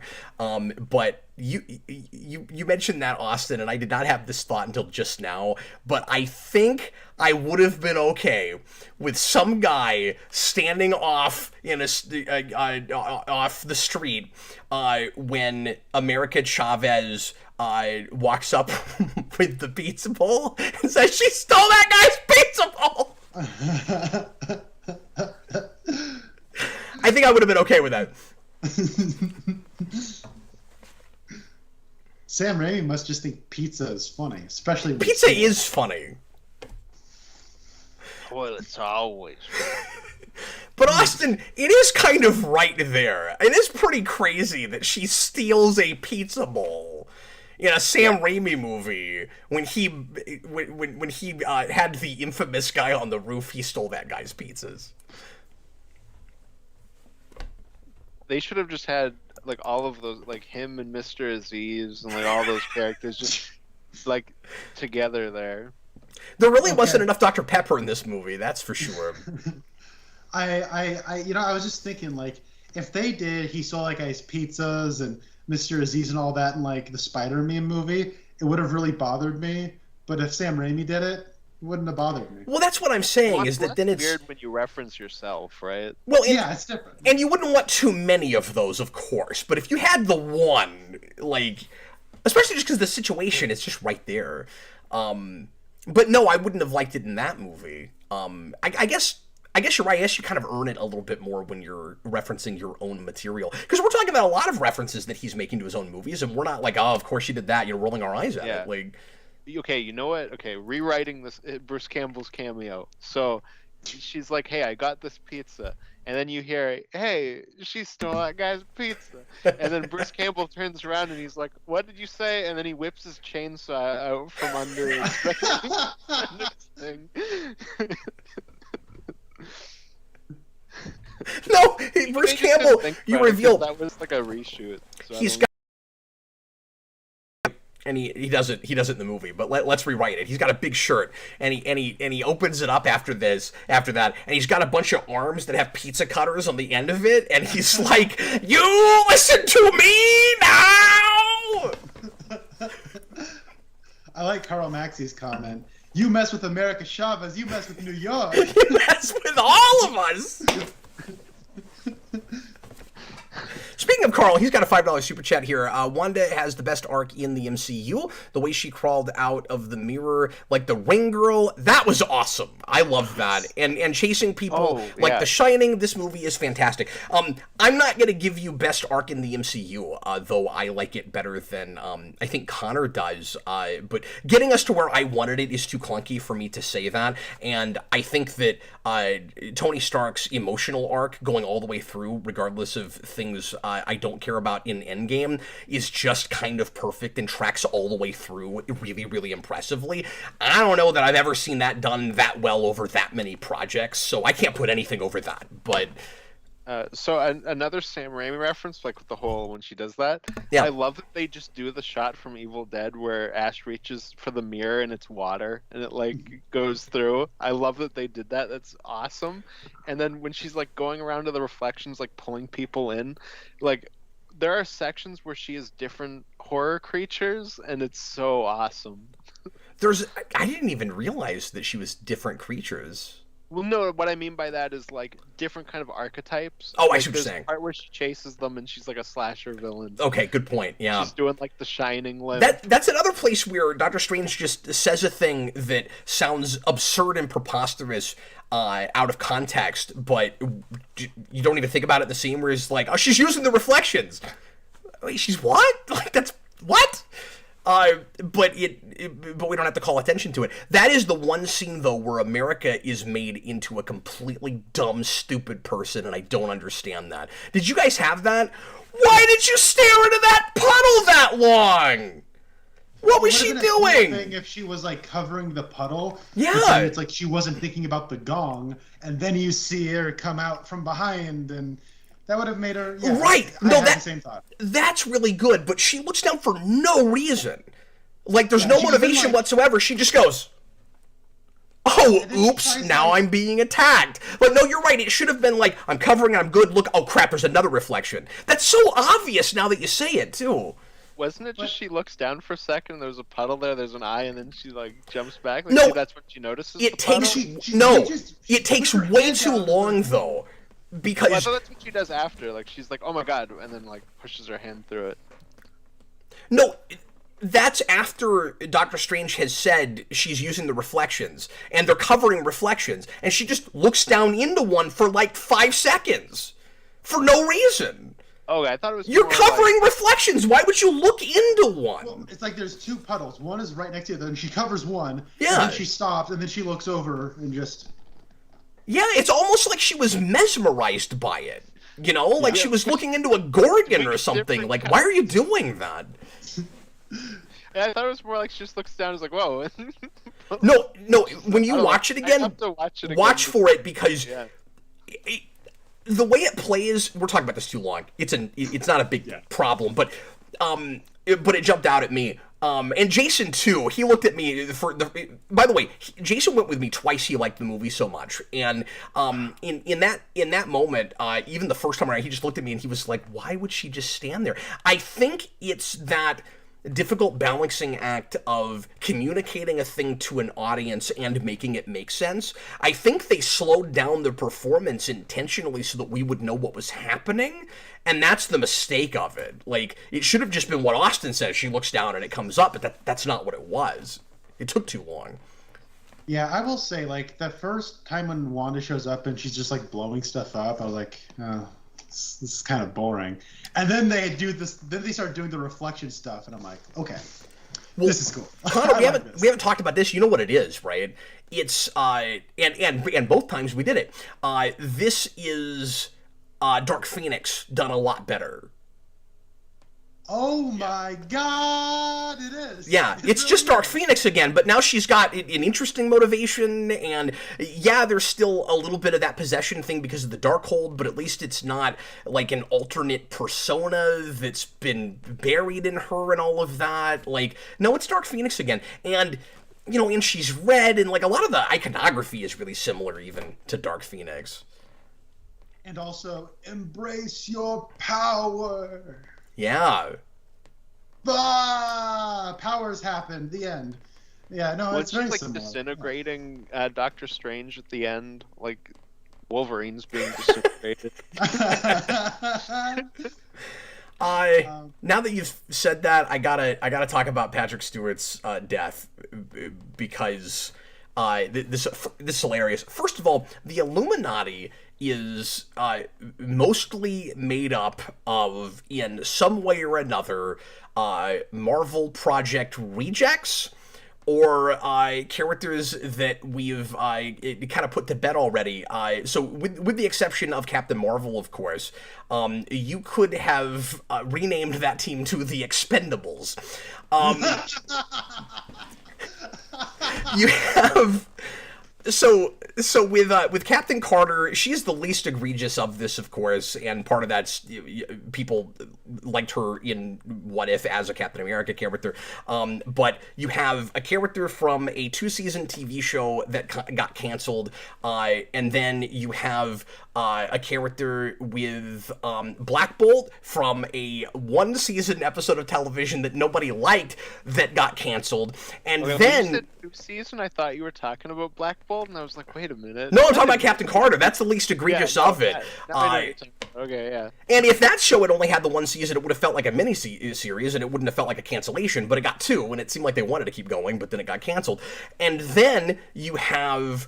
Patrick Stewart, who was, of course, in a franchise that petered out before it had to end because Fox got bought out by Disney, and then you have Mr. Fantastic, who is from a project that has been attempted to be made over and over again and has never worked out. It's really weird who's in the Illuminati and what they represent for the history of Marvel on film. It's really interesting that everybody expected a bunch of cameos from characters from Marvel movies that weren't MCU from before, and you don't get that, but in the one big cameo thing you do, which is more comic cameo, it still is kind of about the screen history of Marvel in a way, and mostly failures. And I think that's hilarious. And then with Patrick Stewart, we have to have a character that has now died on screen almost every other time we've seen him. I love that he dies on a jump scare. Because I heard that scene described to me from like a leak like months ago, and it was like, oh, like, you know, Wanda and Professor X like fight each other, and I was like, in my head, I saw the X3 scene where they like rise up, and all I knew was. And he gives that creepy grin before he's disintegrated. Yeah, so I thought it was just gonna be that scene, except she breaks his neck. So when I saw the movie, it was like, oh, this is so much better. I'm sorry, Connor, you were chomping at the bit to say something, but I had like a whole speech prepared. Go ahead. Well, I'm glad you did. That was very entertaining. I mentioned this to Austin. He doesn't really. I don't think you agree with me on this. My read is that I've just been sort of shorthand affectionately calling the 838 universe the fan service universe. But the point is that what I like this movie's attitude, and just in isolation, I know they'll probably move forward with John Krasinski as Mr. Fantastic because memes. But like the thing is, it's like what I kind of dig about this now. I think the 838 universe, generally speaking, visually it's not very interesting, and we're there too long. I agree, and it's sad that we don't spend time in other universes. Yeah, absolutely. Yeah. But that being said, I like story-wise what we're doing. We get so this is the universe where everyone gets what they want, right? So you have Wanda has her kids there. Doctor Strange has a redheaded Rachel McAdams who's single and totally available. And then they're trying to give the little audience... convenient that his ex-girlfriend is the one who knows everything about the multiverse. That is true. But then also it's also trying to give the audience what it thinks it wants to, right? Like, oh, you get Professor X, and you get Mr. Fantastic played by John Krasinski, and you get Black Bolt, and you get all the stuff that you want, right? And then what I like about this movie's attitude is, nah, they're dead. Get rid of them. And it was cathartic to me. After Spider Meme, I was like jumping with joy when Black Bolt blows his head off and Mr. Fantastic gets pulled apart. I loved it. It was great. But see, this is where I say that we all have to draw lines at different places, because I kind of figured that you'd feel that way about that whole thing. It's not the same brand of fan service to me. And also, I don't think fan service is bad if you can be clever about it. It doesn't completely take over. There are lots of comic events that do this very thing. Like, is it too fan servicey in those? Where, like, you go to another universe and there's alternate versions of characters Like, I don't know why it's a problem, really. Like, but it's not just that it's alternate versions of characters. They got Patrick Stewart. You know what I mean? Like, yeah. Well, and even if it's not the same Patrick, and that's Stewart, and that's the part of it that is a little bit to like throw the fans a bone. I'm glad it wasn't that way with everybody. Again, where it was like actors that played them in different universes. Like, I know some of these are people that we've seen before, but like, if you're gonna do Black Bolt again, that's, Anson Mount is still the right guy. I liked him in that role. I just hated that show. Like, Anson Mount's wonderful. I love everything he does with his face. Like, he knows what they should be making, and they're just not making in that show. He's got a track record of that now, after playing Pike in Discovery. Now he's in a show that's a little better, because I have seen the first 2 episodes of Strange New Worlds, and it didn't make me want to shoot myself with a shotgun. So that's exciting, and he's still tearing it up as Pike. So yeah, I have some almost Star Trek. It's wonderful, but I digress. I'll say this much, as like the one person on planet Earth who likes the Inhumans, Black Bolt looked great. They gave him the wings. Yeah. Like the shouty, like the sonic sounds from his mouth, they like visualize that. Oh my god! And they do it with Professor X too. Yeah, that's so cool. So we get comic accurate Black Bolt. We get comic accurate looking Mr. Fantastic. Professor X gets the '90s chair. Why didn't we fix Ultron? But I didn't think of that. That's a good point. That's what I mean when I kind of call it the fanfic universe. It's not really fanfic. It's like it's the universe where everyone gets what they want, and then the point of this movie is that you have to learn to live that you don't get everything you want. Right? No, that's true, and I don't know how much of that is intentional, but it works really well thematically. Yeah, that's true. Think as a piece, it works. Okay, and I don't disagree with you there, but the reason I wasn't thinking about it that way in exactly the same way is because it looks, except for how morally ambiguous people are, it looks more like the 616 universe than 616. It has a Fantastic Four and an X-Men. That's what's so weird about, retroactively because of early rights issues, the MCU now being referred to as 616. We need to talk about this. It's bizarre for 2 reasons. One of them is just that like, it's 616, except we didn't know about Fantastic Four and X-Men before, and there's a lot of compromises with different characters and stuff, so, like, it feels like an alternate Marvel universe that we're calling the main Marvel universe. And secondly, we already had somebody make up that number for our universe who wasn't from another universe but pretended like he was in Mysterio. How did he think of 616? Oh, off the top of his head, when that is actually the designation, and only according to 838. I couldn't even believe they did that. It's fated, right? Some multiverse magic. It's fated to be that way. In every universe, if somebody thinks to name their universe, well, and I know they come up with 616. The people who've been maintaining wikis are gonna like have an aneurysm about this. Austin told me something about this. Yeah, no, there's gonna be a lot of angry virgins that hear the 616 line.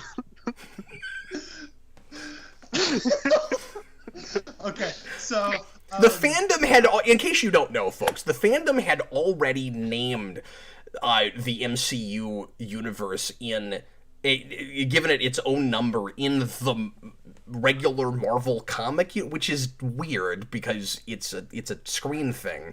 But what was it? It was like 1999 something. Yeah, it's like 19999. I don't know. I don't care about any of that, and I'm like, the MCU is an adaptation. I don't care. Like, you can say 616. It's an adaptation. Whatever. Yeah, but they shouldn't have given it to Mysterio first. No, it's weirder because of the Mysterio thing, but I'm also like, I don't really care. I'll say this, I'll never get a chance. But I do have to say, this late in the game, we still can't talk to each other well enough as filmmakers to get our ducks in a row. Like, I get not quite establishing the Infinity Stones right, and Thanos' motivation and all of that getting up to Infinity War. That gets really clunky. He's clearly a different character earlier with Whedon, blah, blah, blah, blah, blah. But it's the first cinematic universe handled to this, grand degree. They're gonna make some mistakes early on, like the way S.H.I.E.L.D. talks about itself in Iron Man, etc., etc. We're 28 movies in! Yeah. It's just like, I don't know. That, like, there's so much more egregious stuff in Phase 4. Like, that's just like an Easter egg. I don't really care. No, and, like, and the fact I'm that the same. Sword just exists is weirder. Moon Knight's been around for 10 years. Stuff like that. I'm like, okay, like, that doesn't really fit with anything. Yeah, no, I'm in the same boat as you, Austin. I just knew that, like, they had the 199999999 designate, and I'm like, oh man, some wiki people are gonna be pissed. That was my first thing. It was all these fans. I thought of that too, but yeah. But, like, who cares? But I'll say this. Before we get too far away from it, I actually, one of the only things I uploaded on my YouTube channel since Who Reviews the Reviewers was a review of the Inhumans show. Yeah. Like, I don't know if you actually watched the whole show, Cap. Like, I haven't. You don't even know. Like, it's just a bunch of people dicking around Hawaii for 6 hours. It's so bad. Like, but luckily, okay, my dream with the Inhumans if we ever do the... I feel prepared after watching New Trek, though. I really do. There's no way it's worse than that.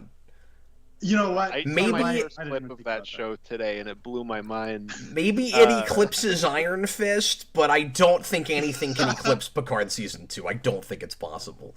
Okay. Hey. I won't fight you on that. But the thing is, I hope what they do with Inhumans is that they don't give them a movie. Have them fill, like, that kind of Doctor Strange as a supporting role thing, except don't get, like, Doctor Strange, don't give them their own movie. Like, introduce them in, like, a Fantastic Four sequel where they go off world, and, like, I don't know, yeah, like there's Scarlet Witch and Vision. Yeah, and, like, you can introduce Crystal and, like, bring her in with, like, Johnny Storm and, like, have them meet each other. Like, I don't know. Like, here's why you'll never get that. It's the reason that you're right about Black Bolt being just kind of like fan nod thing. Although it is funny that that you're saying that it's like give everybody what they want and then kill everybody. Nobody cares about Black Bolt except for you. Like, nobody actually wants that. I think it's fun that he's there because of the Fantastic Four connection. Because I'm just thinking Jonathan Hickman the whole time, where I'm like, this Illuminati minus a couple of members kind of makes sense altogether. That was part of why I liked that more than you did even before they killed everybody. Where I was like, you picked some of the right characters, but the reason you'll never get that with the Inhumans is because they have the rights to X-Men now, and that's the only reason they were doing Inhumans in the first place. Well, that's what I'm excited about. If you, like, give the X-Men a movie, let them be, like, their own corner of the universe, have the Inhumans just be weird supporting players that show up in the cosmic stuff. You know what I mean? Like, don't give them a movie. Like, I don't know. Like, it's... Yeah. Because they have like X-Men, the they're not gonna... They don't get their own movie. They just show up. Yeah, precisely. But to me, the idea of giving Inhumans a movie is lame. Don't do that. Yeah. I don't know. I could see them Yeah, but also I might be wrong because I could see them being supporting players somewhere in Fantastic Four, and like that would be an appropriate place to put them. Exactly. Yeah, I think so. And honestly, it would be ironic to do this. It wouldn't not make sense to put them somewhere in an X-Men thing at some point either. But you could also do that just because the at least the comic book version of them is kind of interesting to compare to the X-Men. If you don't try to make them the X-Men in the first place. Which they're not, and they've never been. Yeah, exactly. And it's so stupid that Ike Perlmutter was like, I don't know, just make them X-Men. It's like, no. And then that it ruined X-Men in comics for so long that yes, like the Inhumans took over because they just didn't want people to give Fox money for X-Men. And now they somehow made both the X-Men and the Inhumans completely lame, and it's just I hate it. We'll get back to Super Chats in a minute, but I just remembered a huge aspect of this we haven't talked about yet. We're almost 2 hours in, and this is long. There's a lot. A surprising amount of stuff to talk about that I wasn't even realizing. Some of these things that I didn't think about before we started talking that I had on my agenda. But we haven't talked about the Mordo situation yet. And did you guys have the feeling I did, which is... Because, Connor, you're talking early on, 19 days ago when we started this, about how it's nice that this is actually a sequel to Doctor Strange. I think point I wanted to make. I think part of the reason that some people might not be appreciating some of the things that I'm appreciating about this movie story-wise and character-wise is because they didn't go back and rewatch that movie. It's been 6 years. I think it's easy to watch this movie and not realize that it's a sequel to that, but some of what's infuriating about it is the stuff that they left out of what was clearly set up for their next Doctor Strange movie. It's not just that actual Mordo doesn't show up. It's not just that he doesn't get a story. It's that it feels like there's a Doctor Strange sequel we missed. This feels like Doctor Strange 3 to me. Not only is Mordo not here, but am I missing something or am I remembering this wrong? Doesn't Doctor Strange go into this diatribe? Tell me if I'm crazy, if I'm remembering this wrong. Doesn't Doctor Strange go into this diatribe when Mordo from the other universe shows up? And talk about how, and then he tried to kill me? No, so... that hasn't happened! I was going to mention. Yeah, go ahead. Sam Raimi comes in, and yes, it is building on stuff, but Sam Raimi comes in, and it feels like he goes, oh, this is what you did? Well, I like comic book Doctor Strange. So, like, I'm going to bring in some of that stuff. So, he has the Eye of Agamotto, and it's actually what that is now. Like, it just straight up... I think it gets destroyed in Infinity War. I was confused by that. I was like, wait, how does he still have the eye? That was an Infinity Gem, like, or stone. It's straight up just what it is, where it, like, can see things and whatnot. Okay. He talks about Mordo like he's comic book Mordo, where he's like, oh yeah, he vowed to kill me. The last time we saw Mordo, he was like, I'm just leaving. Yeah, Doctor Strange wouldn't even know what his motivation... He doesn't even know that he killed that guy in the after-credits scene. Yeah, so it's we're missing a whole movie, and it also feels like we're missing a romantic subplot that never happened, because the way Christine plays in that first movie is not soulmatey. Like, they had a relationship, and there is that scene where he's apologizing for how much he screwed up with her, but when I saw that years ago, it didn't watch to me like, oh no, I ruined our possible relationship. It was just, we were friends and I was horrible to you. Like, that was a nigh platonic relationship. Like, we needed a movie where they tried to get together again before we can treat it like a soulmate situation. Mm-hmm. But like the Mordo thing, I don't think we don't have a movie. I think it's Sam Raimi was like, yeah, I don't care about that. I like Doctor Strange comics. I'm going to adapt this stuff. And so he just treats it like it was always that. But I'm just saying in the context of this movie, not knowing that, it's like stuff happened off screen. No, I agree. No, for sure. I'm also... Because the only thing that you mentioned that actually contradicts anything is the Eye of Agamotto. Like, everything else might have happened.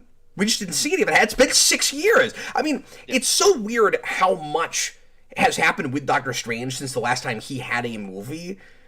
Like, even forgetting all the stuff that seems to have happened off screen, it still feels like Doctor Strange 3 or 4 just because we've seen enough Doctor Strange collectively to make another Doctor Strange movie. Mm-hmm. I should mention though, we should all be thankful that they cut the actual Mordo from this movie, because the original opening was supposed to be him showing up to steal Wanda's power, like what he's doing at the end of that first movie, and then she just murders him. And I'm really glad that we didn't just throw out one of his main villains in the Crossbones way, like in the Captain America trilogy. Because boy, would that have sucked. That would have been really bad. We're very lucky that didn't happen. Yeah, I don't know. Like, I have the same thing you do, Cap, where it's like, wait, there's like a lot of stuff here where it just feels like we missed a lot with Mordo. But I don't know. Like, I completely forgot about Mordo until he showed up, and I feel like that whole fight scene with Mordo it's just odd because there's like this Mordo has like some kind of complicated history with Doctor Strange, and this Doctor Strange has like no feelings about Mordo, and so it's just like weird that it's almost like visually it feels like, okay, now we have to have a Doctor Strange Mordo fight because they were enemies at the end of the last one. And again, that's just like another thing that feels like it's just there to add padding to the second act. It's like, well, what's Doctor Strange doing when all this like fight scenes happening? This is an MCU movie, so we have to cut away from the middle of a fight to another fight, and Doctor Strange is just standing there. So they kind of have to like arbitrarily start fighting each other. It's just, I don't know, like that. It was weird. I don't care. Yeah, I think it works okay, weirdly, after going back to the first Doctor Strange, because at least 838 Mordo has the same motivations that the first one does. So it kind of feels like they're trying to build on that with a different version of him, I guess. The reason I was more distracted during that scene, Connor, by the fact that the last time we were in that room, Professor X was there, and then he was just missing. He just wasn't there anymore. I don't know why. He leaves, like, between cuts. He leaves between cuts, and then we see him in a hallway, and then there's the mind fight thing, kind of with Wanda, where you have to have seen X-Men movies to appreciate why they're even doing that, because it's kind of it's that X2 thing where he's like dealing with Stryker's son in like a mindscape, and this is and you know, he does it again in Apocalypse. This is a thing we do with Professor X, but this isn't even the same version of that. So it's like, wait, why are we suddenly with a character that we just met all by himself, like he's a protagonist? That's so weird. But when Mordo's like, I will now cast my vote, he's not talking to anybody. Like, no one is in that room. I know. Yeah, with the Professor X thing, the woman and her boyfriend behind me clearly have never watched X-Men, I guess, because we cut to him walking around a white void, and it was like, oh, he can walk now.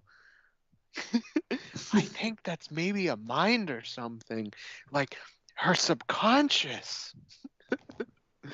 And it was like, oh. I mean, people can vote. In that way, it is. in that way, it is very fan servicey in that you do, and maybe a little bit too far in the sense that.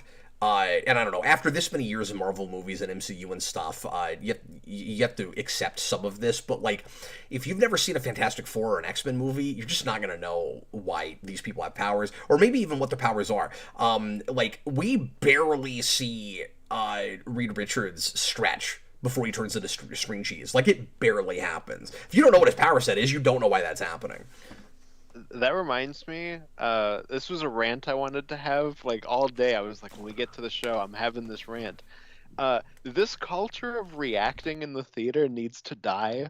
That, like, I think really, like, took off after Endgame, where it was like, oh, you know, have like, you know, big reactions. And then it was, like, even bigger in Spider-Man. Nobody, like, naturally moans and Marvel's that hard. Been pushing it. Like, they want people to react that way in their movies. We all paid to see this movie. I don't need you to be the hype man being like, oh my god, it's Reed Richards, everybody. Especially when, like, all of these people are confused when, like, Rintra shows up and Clea shows up. You know, and it's not just, like, the stuff that they, like, throw in your face like, get ready, this is coming up. I know that whole thing of just like gasping in the theater needs to die. Not like if you're like naturally obviously have like a when something happens, like obviously, but I'm talking about when people do like the when like something shows up. Not every like it's ridiculous. Yeah, not every movie showing is like a quote along or what's that movie that it's not Little Shop of Horrors. What's that movie that people go to like midnight screenings of? Oh, Rocky Horror. Rocky Horror. Not everything's a Rocky Horror thing or The Room or like time and place, folks. Yeah, I agree with you. No one needs to clap because Mr. Fantastic stood there. But it was Jim from The Office. I've seen fans Photoshop him for 10 years, and I finally got to see it in a movie, okay? He can't... you don't understand, Austin, okay? I saw the Photoshop, and he's married to a smart blonde lady in real life, and I've seen The Office, and doggone it, he had all the and the you're awareness selling of it. You're selling it. See, all of this is over my head. So I don't know that actor. He seemed fine for the 15 seconds he was on screen until he turned into screen cheese. Connor. Okay, so like your response has a lot to do with your being familiar with all of this. Like if you didn't know any of that, I don't know that you would have hated that performance. I really don't. No. If I didn't know about it, then like I don't. Okay. Here's where I'm coming at it from. Okay, so like he's flustered, folks. I'm flustered. I'm flustered. I'm. You know what? I'm gonna bring it down. So look. Here's the thing. I think John Krasinski is a pretty good actor and a solid director. I do. And they're probably going to get him to make a Fantastic Four movie. And I am more interested in the prospect of him directing a Fantastic Four movie than I am in him acting in one. The thing is, getting John Krasinski to act as Reed Richards, I thought when I first heard that, hey, that's pretty cool, I guess. It's an okay fan casting. Like, the problem is, it's like getting Danny DeVito to play the Lorax. Like, it takes no creativity to come up with that. And the idea of being a casting agent is to think a little outside the box. It's cool to get Robert Downey Jr. to play Iron Man. That's an inspired choice. You know what I mean? Like, and so... but getting John Krasinski, it's like, how many shows have you seen? Well, I've seen 2, and one of them's The Office, and he plays Jim, and hey, he's married to a blonde lady in real life. Hey, look, and I did a Photoshop. He looks just like him. But like, I thought that if you get a John Krasinski to play Reed Richards, it would be like, he'd be fine. I think he does a serviceable job. I'm sure he'll be fine. Me getting irritated about people wanting to play him because they put 5 seconds into thinking who could play Reed Richards, like, whatever, that'll go out the window when I actually just see him in the role. The problem is when I saw him in the role, he looked lost. It was like if I got a buddy I went to high school with to just stand in front of a green screen and just kind of say lines. Like, I got no read on him, I got no presence from him, and I know he's barely in it. It's not enough time to get a read on it. However, if I liked the performance, no one would have that response, in my opinion. So, you know what? My response was, I thought he was a plank of wood. So there it is. That's kind of where I'm at with it. I was disappointed, and I did not want to see him in the role. That's where I'm coming from. Yeah, and I just don't know any of that, and I just saw a guy playing a role, and he seemed fine. Like, I will say, I don't know if I bought that he's supposed to be the smartest man in the world, but, you know. I guess the reverse of the whole, like... All they had to do was not say smartest man in the world. And here comes Reed Richards, the smartest man in the world! And I'm like, no, he's not. I guess the, like, reverse of that, of the fan... casting thing is that was also what Benedict Cumberbatch was. Like, yeah, that's true. Like leading up to Doctor Strange, all the fans were like, Benedict Cumberbatch. Like, well, and we've done this a lot even before MCU. That's what Patrick Stewart was. I mean, way back in the day. So I don't know, but I'm just saying, when you say, like, the job of the casting agent, it's like sometimes the right person for the part is No, the you're obvious right. person. Like, You're right. Patrick Stewart was the best possible person for Professor X, and I don't know if you'd been an adult back in 2000, or even my age in 2000, you would have been like, I mean, he's good or whatever, but he's the obvious choice, so I have to not like it. Like, well, I'm not okay. I don't think just because I wish I had a better example in my head about the obvious choice that they went with. That is obviously the right choice. Now, I'm sure there's been something like the last 5 years or whatever. I'm sure there is, but like, I don't know. To me, like, John Krasinski is a fine actor. He's not Reed Richards, and I when they did it, he was not as good as I thought he would be. That's where it comes from, and that's it. I will say I learned yesterday that Benedict Cumberbatch turned down playing Malekith in Dark World. I want to see the alternate universe where he's Malekith and Joaquin Phoenix didn't turn down Doctor Strange. So, like, that's... You'd never have Joker? Yeah. Or maybe you still would. I don't know. I guess it's possible that could have happened in between projects, but... realm. Cinema Sleuth, $10 super chat. Beyond being full of contradictions and character assassinations, it doesn't sound like you liked this movie. This movie brought the stakes of the MCU to critical mass for me. How do you top saving the entire multiverse? I mean, that's always the problem with comic book stuff like this.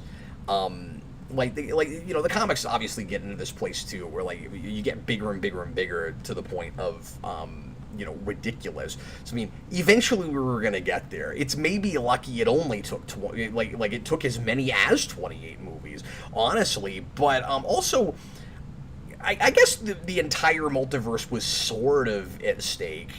I think.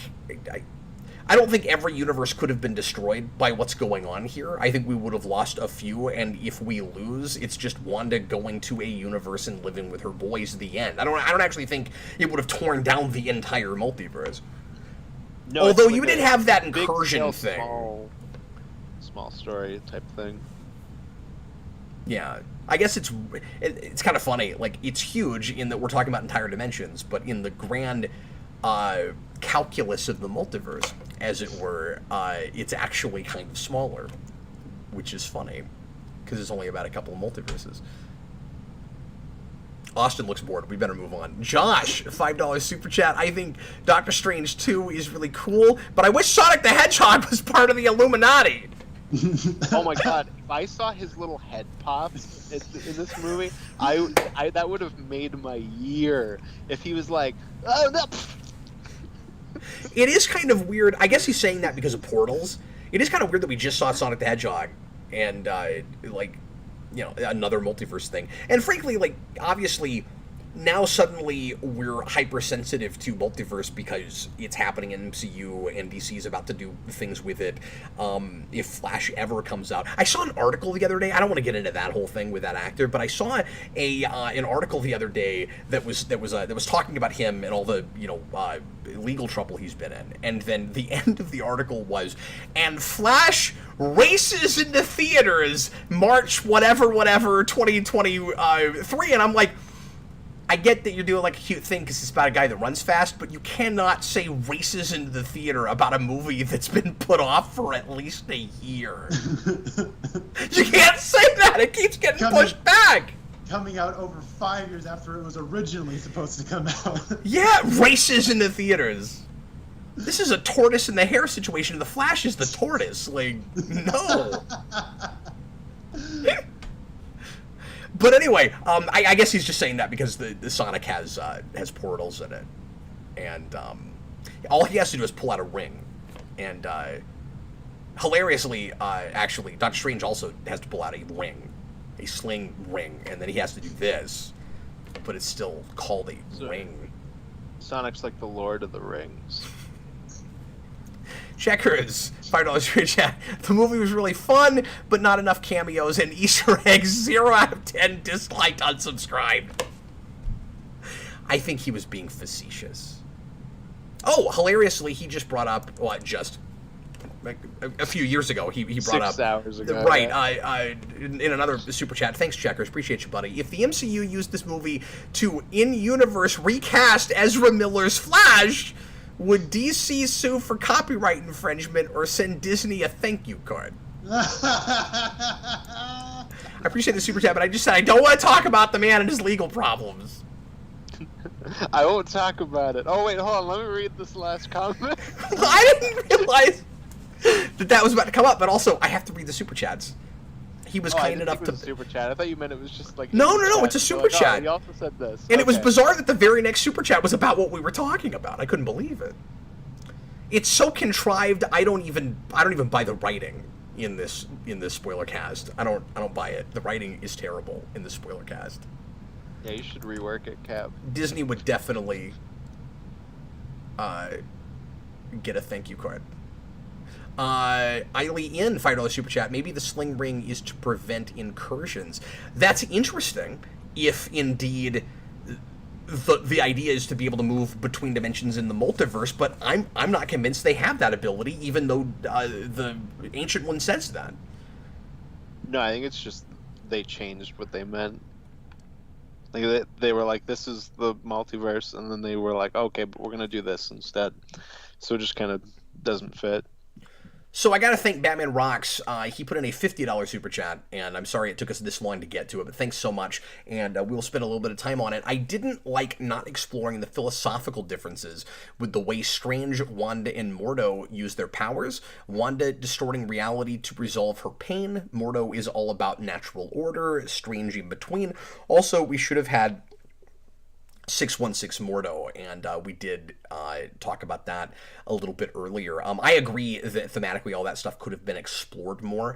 I think that, like I said earlier, the movie is focused on different things, so I appreciated that it was that there was as much of, interesting, at least thematic paralleling with characters as there was, and I'm like, the more I'm seeing it, the more I'm thinking about it, I'm picking up on more stuff with that. It's subtle, it's not brought to the fore enough, but there's also that delicate balance of not holding the audience's hand too much. So it's like, okay, is it that we're not exploring it enough, or is it that we're not like telegraphing everything and explaining everything to the audience too much? About what the character arcs are about and all of that. I think it's a little bit of both. But Austin, how do you feel about that? Because I know you said that for you it was kind of more of just the roller coaster experience. So like, do you agree with that, or do you still have the kind of I don't really care that much? Like, yeah, like there's definitely an interesting thing to be said there. Like we could have maybe gotten into that a little bit while we were there. It doesn't really bother me too much that we didn't, but because like there is like, you were just able to take it out just looking at the characters. So like it is there and like who the characters are. But yeah, we could have maybe like talked about it a little bit, but it doesn't bother me too much that we didn't. Yeah, this Mordo doesn't even really talk about the natural order, does he? Because if they're, I don't think so. And I don't know. I'm curious how Mordo would feel about incursions then, if this Mordo even has the same philosophy as the 616 Mordo.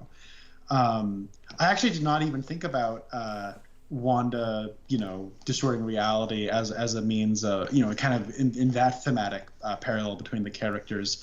What I was actually picking up on was kind of, I feel like they don't really like make this text, but it's apparent enough where you have Strange and Wanda both have the thing they want that they can't get in our reality, and then they find it, and then Doctor Strange has to hey, it'd be really cool to get with Rachel McAdams, but I have to find closure and understanding that I can't have that. We're not allowed to ever establish chemistry between these two people. That's true. But then like they immediately introduced his actual comic love interest, I guess. Yeah. and then but Wanda, she can't let that go, right? She can't be content with it, even though she literally put her kids to bed in WandaVision, but we're going to pretend that didn't happen. But then, but still, like, comparing the two of them in that way, it makes her, just thematically a good antagonist for what Doctor Strange is kind of having to confront in this story. Yeah, I really like I said earlier, the kind of fate question. Doctor Strange, in the first movie, is dealing with his arrogance and with his need to control everything. And like I said, I appreciate that we finally have a little bit of background about why he has that. But it's so blink and you miss it. I don't know that a lot of people are even going to pick up on that. With the death of his sister, which is also really funny because it's like, well, how'd you know for sure that would happen in the other universe? How is that proof that you're from another universe? Remember when he says that to Evil Doctor Strange? Evil Doctor Strange is like, tell me something only we would know as being the same person. Oh, well, when I was a kid, my little sister died because she drowned. Oh, yep, that's how that happened. Okay, well, if it wasn't how that happened, it's not proof that you were or were not from another universe. It could have just happened differently in that other universe. I don't understand that. But anyway, I digress. I like the idea that Wanda is... Let me see if I can formulate this. Wanda in our universe is the only one that doesn't have her two boys, and is willing to do anything she has to get back to them, can make any justification, in the same way that Doctor Strange has made justifications for doing potentially heinous things sometimes for the sake of the greater good. This is a false equivalency that she makes. There were people that I saw it, particularly on Facebook when the first trailer dropped, complaining about Wanda's line, that doesn't seem fair, and people are like, oh, get off, Wanda, because they didn't know she was going to be the villain in this. It's like, oh no, the point is that it's a giant contradiction, and she's making a false equivalency because all she cares about, like Doctor Strange has in the past, is controlling everything and getting what she wants. But with Doctor Strange, it's been more for the greater good, but he has too much of that kind of utilitarian thing. So I like that she's the only person in the multiverse that is the way she is, and she has a choice, except the Darkhold is kind of running her, but besides that, she has a choice to let things be and accept what she cannot change. And Doctor Strange, and the only thing setting her back is a prophecy that says you must be this way. And it's interesting, she's using the prophecy as a justification, not going against the prophecy. I haven't seen that a lot. That's interesting. And then with Doctor Strange, it's every other version of him in the multiverse can't help but have the ends justifies the means mentality, and he will sacrifice other people for the sake of the greater good. And the character parallel there is really interesting because one of them is a person who everybody else that's you in the multiverse does this one thing, so can you be the one that changes it? And with Wanda, it's the opposite, but ultimately it's still the same thing. That was the big kind of thematic parallel that I picked up between them. Mm-hmm. That's cool. I like that.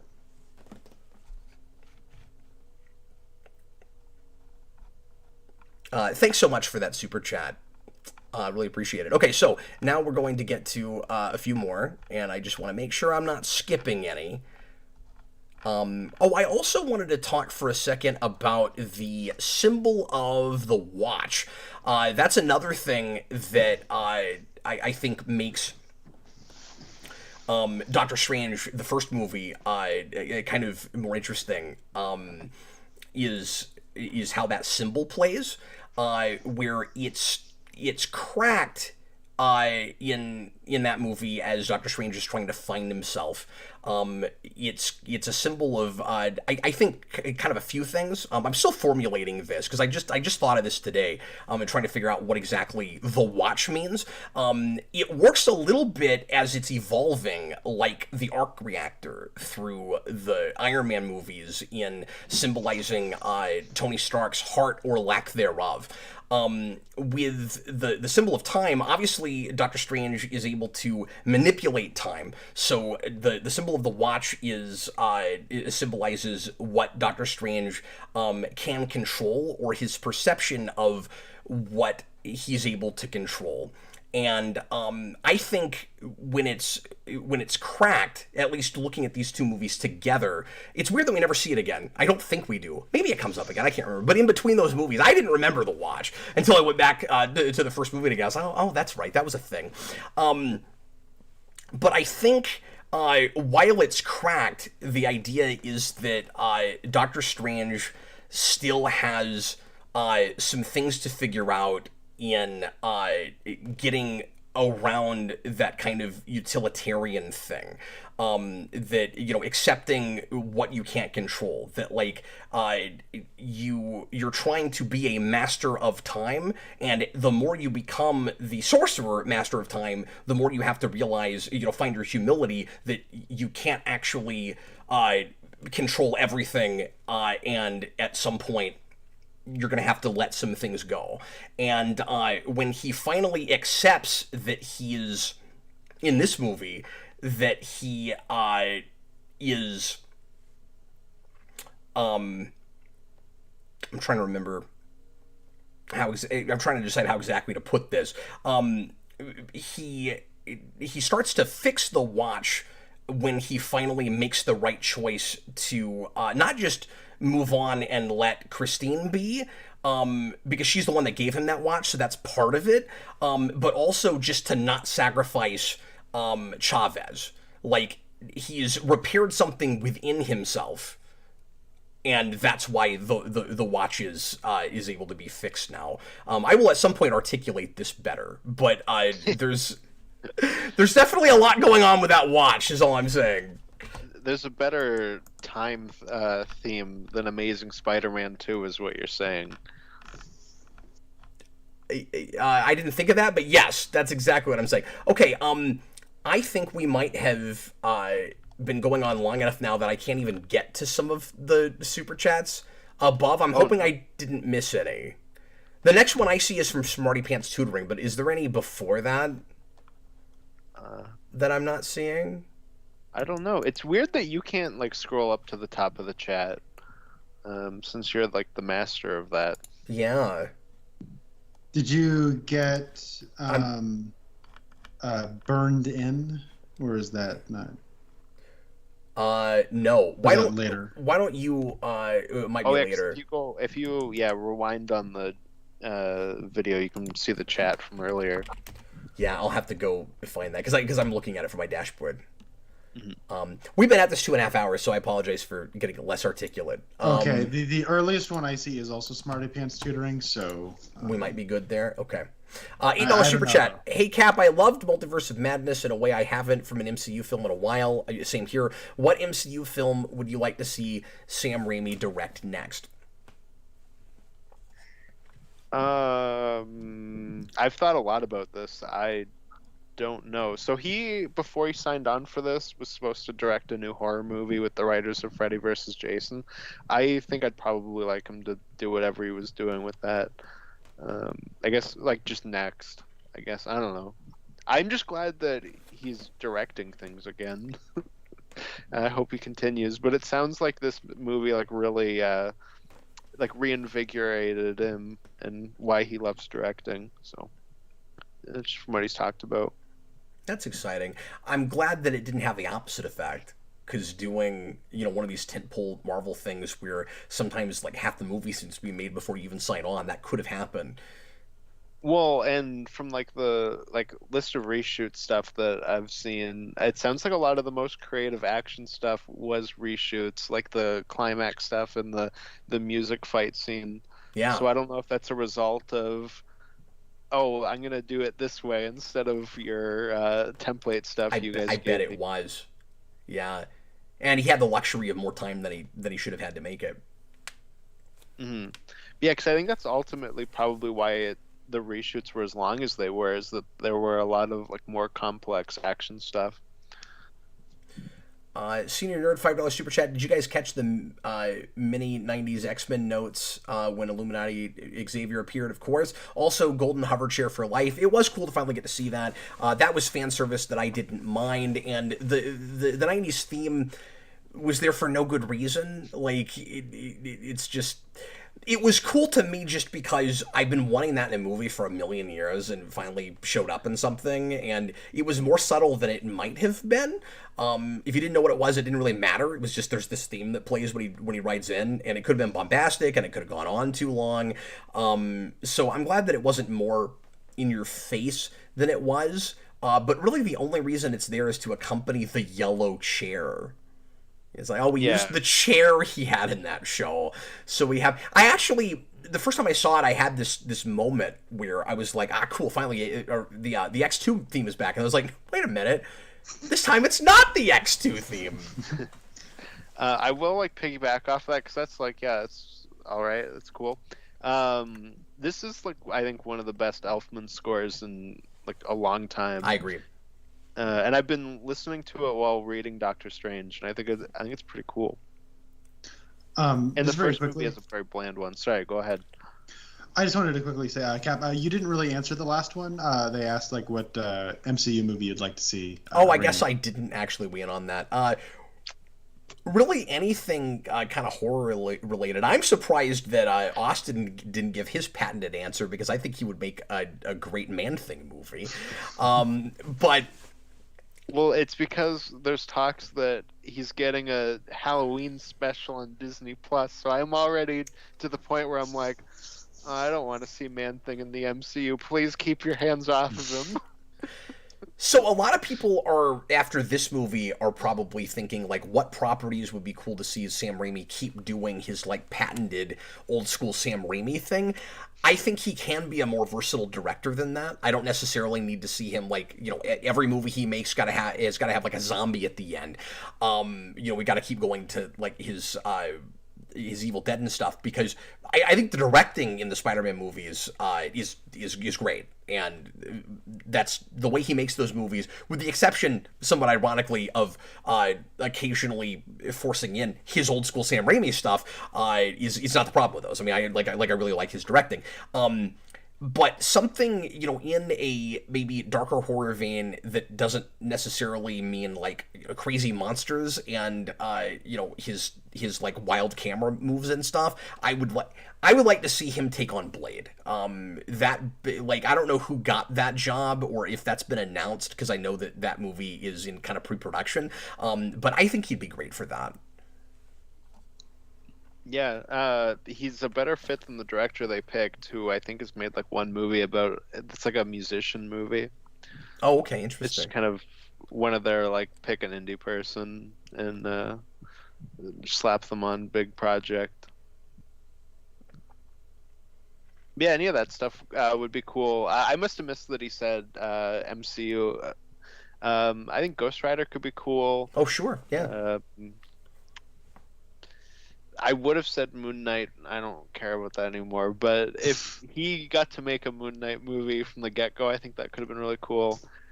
Yeah. Especially because his big three characters that he's talked about wanting to do are Batman, Spider-Man, and Doctor Strange. So if he did Moon Knight, it probably would have been similar to what he would have done with Batman. Burned in $9.99 super chat. Oh, and I just wanted to quickly say, I think he'd make a great Morbius movie. Anyways, continue. I mean, I don't know why anybody would. Sweet. Come on. I don't know why anybody would. Morbius sweet. I don't know why anybody would make a Morbius movie, but anyway, why don't you just put it in your Blade movie? Anyway, I want to thank everybody so much for all the support, both watching and with super chats tonight. Burned in $9.99 super chat. I just got here and I want attention. I thought this was a good Doctor Strange sequel, a good WandaVision sequel, and a good Drag Me to Hell sequel. Cap, watch Drag Me to Hell, please. Yes, watch Drag Me to Hell, but also... I haven't seen that yet. I'll get back to... Oh, Drag Me to Hell is great. It's also just straight up that Aunt May bank scene from Spider-Man 2, but if Aunt May was like an evil gypsy woman that like cursed the bank teller. Okay, but you know me, Austin. Do you think I would like that movie? Although you thought I would hate this, so I guess maybe you don't know me that well. I don't know. Do you like the Evil Dead movies? Because it's more a return to form for like that after he did Spider-Man. So I'm indifferent. So you'll probably be indifferent. Drag Me to Hell. Well, I say I'm indifferent. So I'm weird. I'm an outlier. I know people love those movies. I don't like to talk about them because, oh, boo, Cap doesn't care about Sam Raimi. The Evil Dead movies, I don't even know if I've seen all of those. Like, I think I've seen the original maybe like once. I didn't care for that movie, but I really liked Army of Darkness, and I don't really know why. But like, especially just things about the way that movie shot. Different. Like, yeah, that's like Sam Raimi kind of, like learning stuff and like figuring stuff out. Evil Dead 2 is like that's kind of, I love Evil Dead 1. It's great, but it's kind of a prototype for 2 in a lot of ways. And then Army of Darkness is just a comedy. It's not even a horror film. And then 2 is like the midpoint where it's like a horror comedy, or it's horror but with like comedic elements. But I also, with the Drag Me to Hell thing, wanted to mention that Marvel let him do a Sam Raimi horror ending, and it's awesome. yeah. It's crazy that they let him go that far. Ruined it with the after credit scene, which I am convinced, I don't know if this is true, I have no way of backing this up, but I am convinced that they wrote that as a scene when Spider-Man was supposed to be after, and that would have been the Spider-Man after credit scene, because it's so jarring to get them back to back. But I don't actually have any proof of that, so it was just a thought. Batman Rocks, $5 super chat. What did you think of Patrick Stewart looking directly at the camera for a solid second and a half? Like, yep, I'm in this movie, guys. So to Connor's point earlier, don't get me wrong. If you were going to do Patrick Stewart, you have to recast. I'm sorry, Professor X, you have to recast. You have to recast Patrick Stewart. Somebody else should be playing Patrick Stewart, playing Professor X. No, it's a mistake because, and I really hate saying it like this, but like, Patrick Stewart looks tired. He looks like he's ready to retire. It feels like he's being, and I don't know if this is true, but it just feels like he's being kind of like coerced or guilt tripped or something into doing projects he doesn't care about. Like, I know that wasn't the case originally with Picard, but it seems like he got locked into a contract maybe he didn't want to keep doing, because I just feel like I can tell that with that show he really doesn't want to be there, and the material's not good, and you can just feel it in his performance, and he's just kind of standing around saying lines and being ready to to leave. He really had that with this too, where it was like, I don't even know why I'm here. It's like somebody drove to my house this morning and rang the doorbell and was like, oh hey, you're supposed to go to this, be in this movie, and he's like, I don't remember signing it, but like, here's your signature. Okay, I guess I'll go to set. That's it's kind of what it felt like. It was uncomfortable for me, that performance, honestly. But it doesn't. It's not like it kills Logan or anything, because at least he's not playing that Professor X back from the dead. It felt like just really gratuitous fan service for no good reason. I wish they'd done the Reed Richards thing and cast him, and I'm convinced, well, first of all, if it wasn't Patrick Stewart, they wouldn't have used Professor X, probably. I mean, maybe because I think he was in the comic Illuminati. I think that's probably why they thought of it. I think he's one of the only characters that's actually in comic Illuminati. Because I know Reed Richards is. And I think Black Bolt is. Oh, is he? Okay. I just couldn't remember. It's been so long. And then it's, what is it, Iron Man and Doctor Strange. And I wondered if they had their own Infinity Stones and they're just not telling anybody about it. Because that was what the Illuminati in the comics were made to do, was to scatter the Infinity Gems and hide them so nobody knew about them. I've heard people say, by the way, that the Illuminati in this are kind of pointless. It's like, well, we kind of just picked a name out of a hat, and like, well, when else are we ever going to use the Illuminati? I disagree, because at least they're hanging on to the Book of Ashanti. Like, they are hiding something. Well, and originally in that list of reshoot stuff, Professor X was supposed to give Doctor Strange like the twist for American Chavez, that she was like, she was to the Book of Ashanti what Wanda is to the Darkhold, and then they cut that too. So like, I guess they would have had a bigger role in that sense. Okay, but then it would have felt like he was just shoved in to give exposition and then would get unceremoniously murdered. I think it's kind of better the way it's played. Mm-hmm.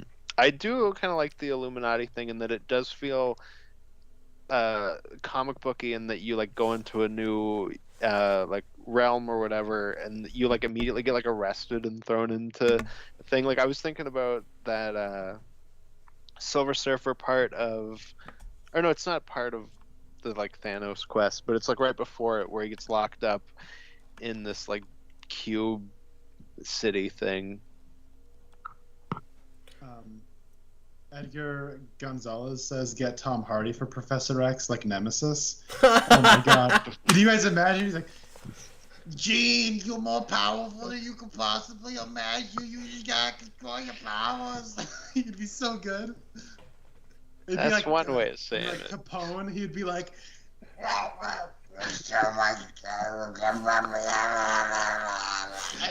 now I want him for a version of Jarrell for obvious reasons, but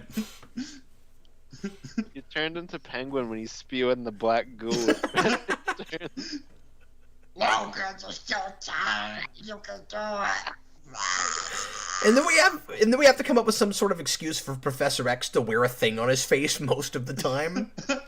Oh, it's like the thing, right? Doesn't he have a thing in the Hickman run where he's got a big thing on his head? Yeah, but it's like covering his mouth. It needs to be that's obstructing his mouth. That's the subversion. It covers everything but his mouth. Oh, I see. No one cared about me until I got in the wheelchair. No one cared about me till the chair.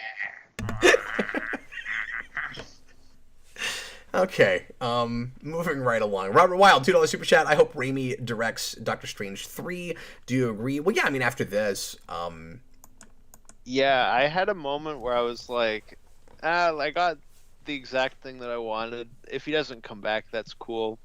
And then I started reading Doctor Strange, and I became like more of a fan of that stuff. And now I'm like, yeah, I hope he just stays on, and he and Benedict Cumberbatch just make these movies as long as they want to make them. Like, it doesn't have to be, okay, well, we got to make one more, and then it's 3, and then you cap it off. But they couldn't prioritize it to get it out earlier than 6 years after the first one. I'm not convinced we'll get a third Doctor Strange, especially since a lot of fans seem kind of lukewarm on it. This movie is gonna make $1 billion. We're definitely gonna get it. You say I'm not convinced. There's no way we don't. Okay, but you won't get it until 2028. That's whatever. Give Raimi as long as he wants to do it. Yeah, there's no way they don't make a Doctor Strange 2. I'm not even convinced they won't, or 3, whatever. I don't know. I'm not even convinced they won't make an Eternals 2. I was like mixing that point because that's what I was gonna say after. Oh, okay. Wow, we still have a lot of super chats, and we're already at 2 hours and 45 minutes. I don't know what's happening tonight, but thank you guys so much. We'll try to get through these. I'm so glad you mentioned this, Checkers. This was a big point I wanted to make. Okay, so Checkers says $2 super chat. And then please give me the floor because I have a whole thing about this. Who was the father of Wanda's children? Yeah. Okay, so I have heard people say it's kind of weird that Wanda, in this universe, who doesn't have children, made children that look and sound exactly like the ones from the other universes. That's whatever. That totally works. She's been dreaming about them because dreams are a window into other realities. That's the answer to that. And like the movie doesn't come out and say that, but surely that's what it is, right? Like, yeah. I think that's clear enough. I don't know why people are complaining about that. I think that makes perfect sense. I do think I meant to say this earlier. I do think it's weird that America has that line where she's like, that wasn't a dream, Doctor Strange. That was reality. But it was, because that's what dreams are, and like, you know that. So I don't know why you worded it like that. It wasn't a dream. Well, but it was, because all dreams are reality. So like, it was though. Maybe she's just so used to explaining it at this point, she has to word it that way. It's a weird line. I don't know. That was just the In the Mouth of Madness reference where they have to go, this is reality. Oh. I ad-libbed that. I don't think that's exactly what she says. But anyway, so, here's my whole thing about this. So, what the movie is, or what we're supposed to take from Wanda is that, this is very unrealistic to me. I am a father of twins myself. And what we're supposed to believe is that in Wanda's mind, her perfect existence is raising twins alone.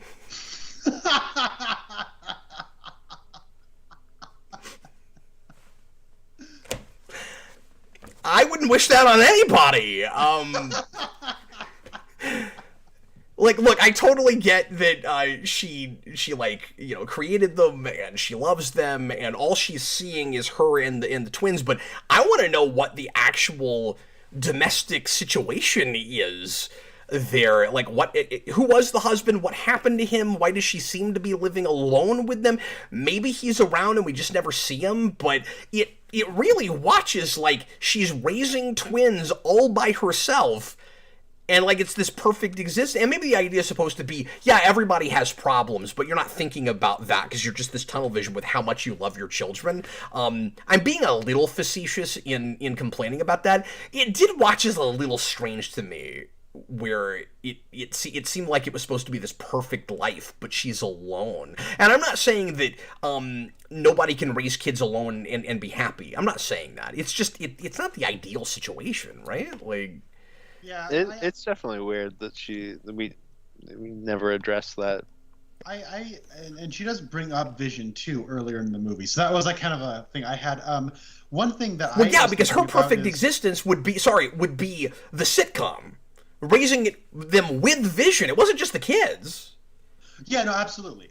But like, I have a question though, which is, do these kids have powers? Because this Wanda does have powers. After that surprised me. After the 616 Wanda stops possessing the other one, she's inside of the bleed space and she's just like, oh, I gotta get out of here. And so she like flies out of there. So then I'm thinking, okay, the Illuminati doesn't seem to know who Wanda is when she shows up, but That's if she true. has powers, is she an Avenger? And if she's not, why does she have powers? How did she get powers in this universe? I don't know. And do her kids have powers? I don't know. And if they do, who is the father? And that should be the series finale of Maury in this universe, where we find out who the father is. It was Professor X all along. Is Wanda in the other universes a mutant? But in 616, the like real normal Marvel universe, it's the one universe where she was a genetic experiment and not a mutant. Well, and even that'd be in weird. the MCU universe with WandaVision, they're starting to be like, she's got powers before that. That's true. Even I forgot about that. up, that she's just a mutant. Yeah. But yeah, that was a question I had. I don't know about that. Thanks for mentioning that, Checkers. Oh, I'm so glad we didn't get through the show without mentioning that. Ruby Melodic, £8.99 super chat. Thanks very much. I feel the film relies too much on sci-fi multiverse gimmicks rather than engaging with what the core of Doctor Strange is about: demonic cosmic horror, the occult things that seem satanic. I thought it blended those things together quite nicely myself, so I disagree with you, but how do you guys feel about that?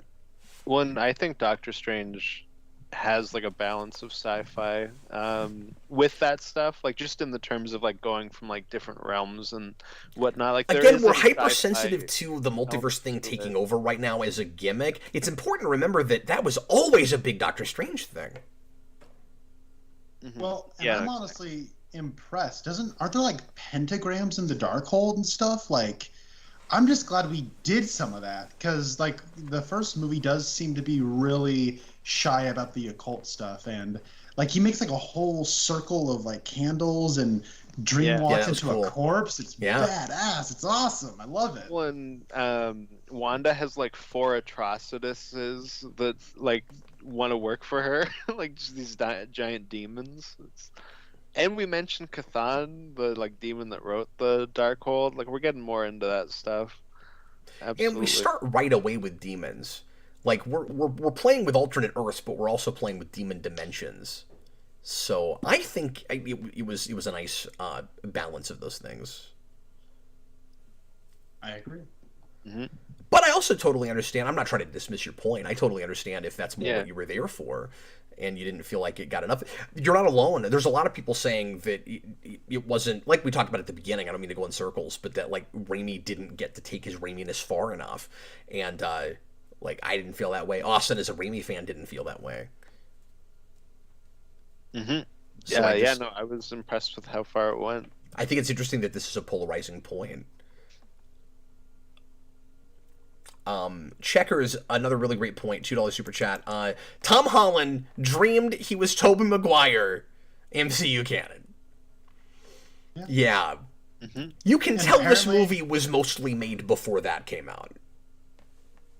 And it was, you can really tell. They have different rules. Ned and Doctor Strange were both supposed to be America Chavez. That seems to be very obvious to me, but... that's instantly fixes some issues with that movie. Not that it would fix that movie, but it, like, you know, that whole Ned thing is like... And America being able to open up portals to other universes would make that spell thing make more sense. Yep. Especially if she's like trying to still learn magic. She's like maybe mixing up her powers with magic, and that's seems to make a lot more intuitive. And it would make more sense for America Chavez to be like, "Oh, I'll help you out with this thing," as opposed to Doctor Strange, who shouldn't go along with that. Yeah, I meant to make this point earlier. It really feels like Thor from Ragnarok going into Infinity War. You know, where it's like he's out of character in a movie that just wants to kind of mess about, and then we're back to brass tacks. Oh yeah, this is who this guy is. It's exactly the same way with Doctor Strange. Like, I didn't buy his motivations and actions in No Way Home. He seemed really flippant and ironically irresponsible in a movie that's, a Spider-Man movie about responsibility. Shame on you, Doctor Strange, why are you acting this way? And I get that he's willing to bend the rules. That's kind of the point with at least MCU Doctor Strange, is sometimes you have to make compromises. It's all about for the greater good, but it's all about where do you draw the line before it becomes reprehensible. It didn't. He seemed to not draw the line in the right place in that movie for his own standards. It was just to help a kid make sure his friends could go to college. Like, even before he didn't fully get what Peter was talking about, I still didn't buy that he would do that. And then you get back into this, and it was okay. This movie understands who he was in the previous films. Well, hopefully it's not a full Thor situation then, and we get the dumb one, because that was the one that was more popular moving forward. But hey, man, if they I'm worried about both that. make over $1 billion, then maybe it'll be a while. Yeah. Okay, so that means that the three of us are just going to have to make sure and go back and see this movie like 65,000 times. It's going to be like, do you guys remember the 7 for the 7 movement? Yeah, baby. I don't know what that means. It was when the Justice League came out. I figured it was about that, but I know what you're talking about. It was like a fan movement where they were like, guys, if this yes! we won't get more of these movies, so you need to go out and see it 7 times, 7 for the 7, in order to make sure this movie makes money. Our heroes came together for us. Now let's come together for our heroes. Like, it's pretty great. Exactly. Which is hilarious, because those are the same people that now, vilify that version of that movie. Exactly. That's what's so great about it. Oh, it's so good. Here's the thing I had a question about, though. Now, you need to stream the Snyder Cut 6 times, because there weren't 7. There's just 6. You got to stream it 6 times so they get the numbers on HBO Max. My question is this. And you also have to do the same thing with the black and white version, with the Justice is Gray cut. Yeah. Sorry. Are there only 3 Peter Parkers in this multiverse? Yes. No, there's infinite Peter Parkers, but some of them are played by Tom Holland, and some of them are played by Garfield. And okay, but when the entire multiverse, people who know who Spider-Man is, it's only from 2 other universes. Right. Well, that was very convenient. See, we only saw the ones from two other universes, but I think the idea is that other people may have come in and we just didn't see them. I think. Okay. Yeah. All right. Like the Venom thing. Right. Okay. Can we not talk about this whole thing anymore?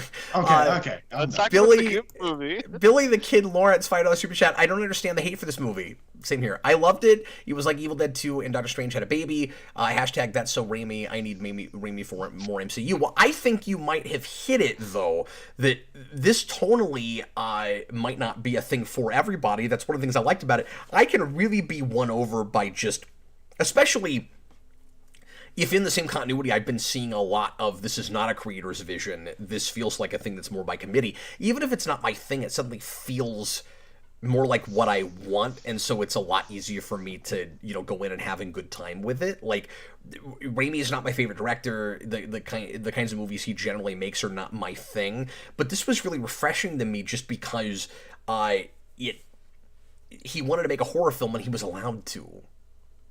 That's it. I think this movie separates the Raimi fans from the Marvel fans, and the Raimi fans from the Raimi Spider-Man fans. Yeah. Dude, that whole thing blows my mind, right? That, this is Raimi almost in a weird way having to compete with a movie. I just mean in the way fans are reacting to it, because people are comparing it to Spider-Verse. Some people, I'm not trying to, lump everybody together, but some people that aren't liking this movie, I think it's because they wanted it to be more like Spider-Verse in certain different ways. And it's like he's competing for the approval of fans that like a thing that was all about fan service for a thing he made, coming in and then, partly anyway, coming in and making a different movie. Isn't that really weird? And that the very next thing that would happen after Spider-Verse would be another multiverse movie, then directed by Sam Raimi. Oh boy, if we could only live in the universe where he got to make both of them.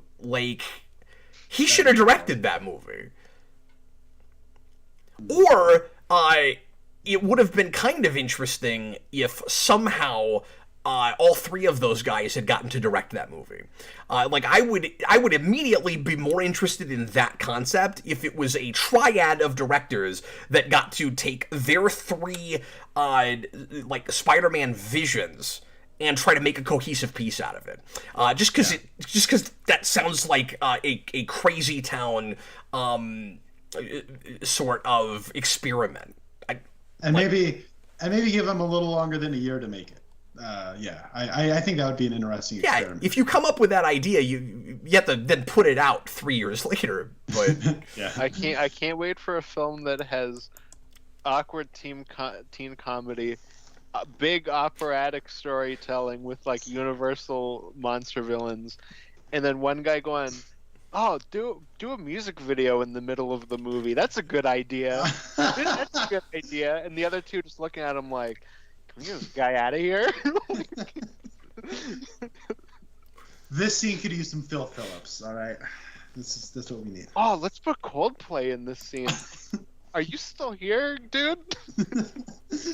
I think the only way it works is if the different Spider-Men all visit each other's universes.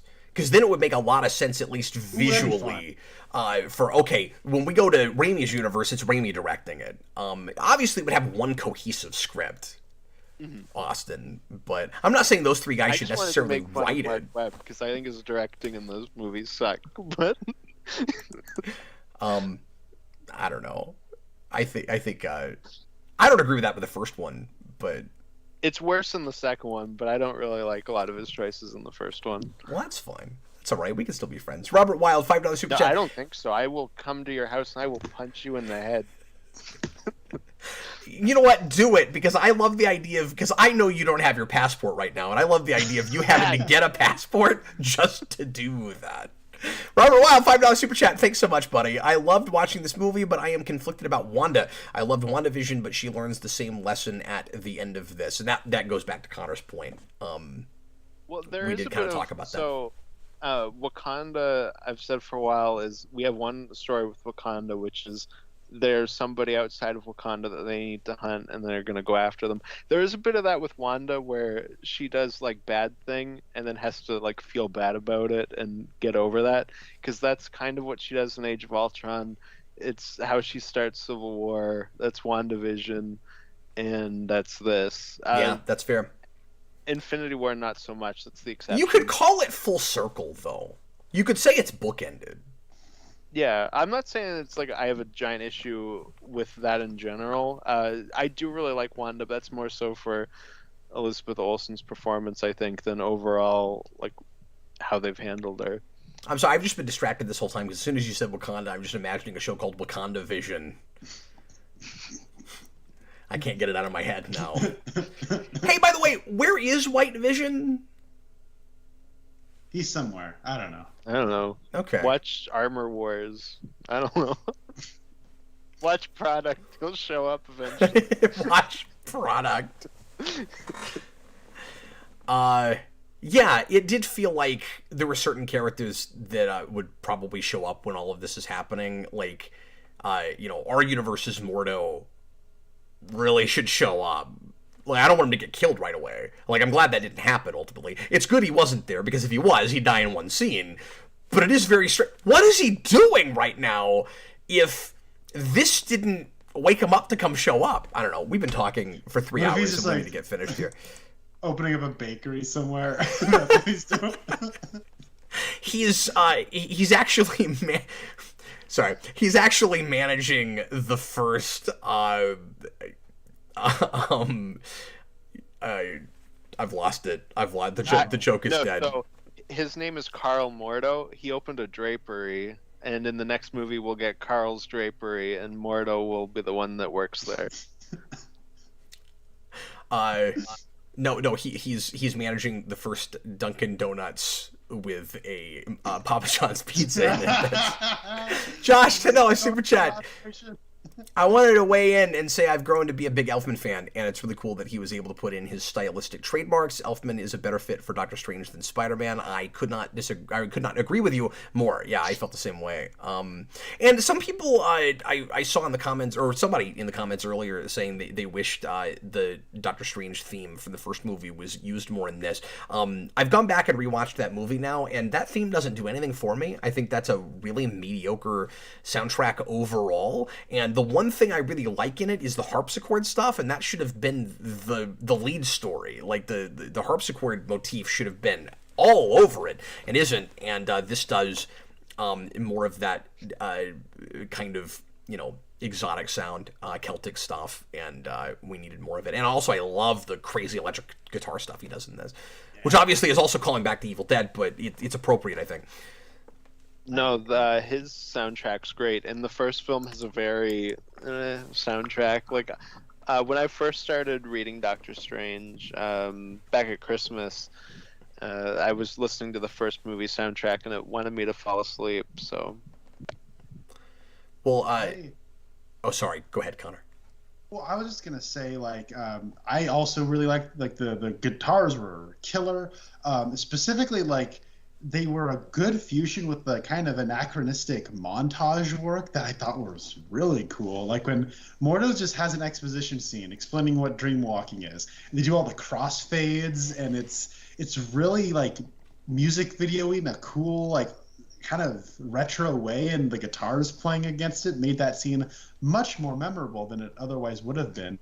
And then someone asked earlier in the comments to say, talk about the music fight. I couldn't believe what I was watching. Yeah, it's really cool. So wonderful. And I love how they're throwing back in major and minor keys. Like, it's so silly, but it's like perfect comic book stuff. Well, and then you have evil Doctor Strange catch all the notes and then throw it back and does the music that everybody thinks is Dracula, but it's not. It's Phantom of the Opera? Yeah. Yeah. And it's like the most like cliche villain song of all time, and it's wonderful. Is it a problem that it's kind of just there and doesn't like thematically or symbolically mean anything. Like, I don't mean to get prudish about it, but that's a thing that Red Letter Media complained about, and I was trying to decide if that was an issue, because it's not, you don't have like musicians fighting or anything. Like, it really is just Doctor Strange walks in and Doctor Strange does start that fight. Like our Doctor Strange, and it's just he just pulls music notes off a sheet and they just roll in. Like, I just looked at it as he's just resourceful in using his environment. But no, me too. Yeah. What would you rather see, this or the original version where he walks in, evil Doctor Strange is like, oh, I have the Darkhold, I'm evil. Eye opens up, Doctor Strange goes, oh, you're bad, throws him out the window, and he's dead. Yeah, it's Which like, version would you rather see? Exactly, yeah. Well, once you know about that. well, it just kind of goes back to the, like, how entertaining it is. Like, yeah. There's more creativity and heart behind the camera and, like, legit imaginative stuff than most movies this size. Yeah. And even if it's, like, a little thematic, it's like a detour, like, hey, it's a cool detour, right? I saw a cool sight that I did not expect to see. Mm-hmm. No, I think Raimi with this and Gunn with the Guardians movies do like a way better job of like stuff like that than the other directors of the MCU. Not that like the other directors are bad, but just in terms of like having that. It's just that the music, but the music with Gunn stuff has everything to do with the character. Yeah, that's true. Yeah. Diggle's Dumb Helmet is back. With a $5 super chat, a reference. I'm sorry. Did you want to make a rebuttal? No, it's okay.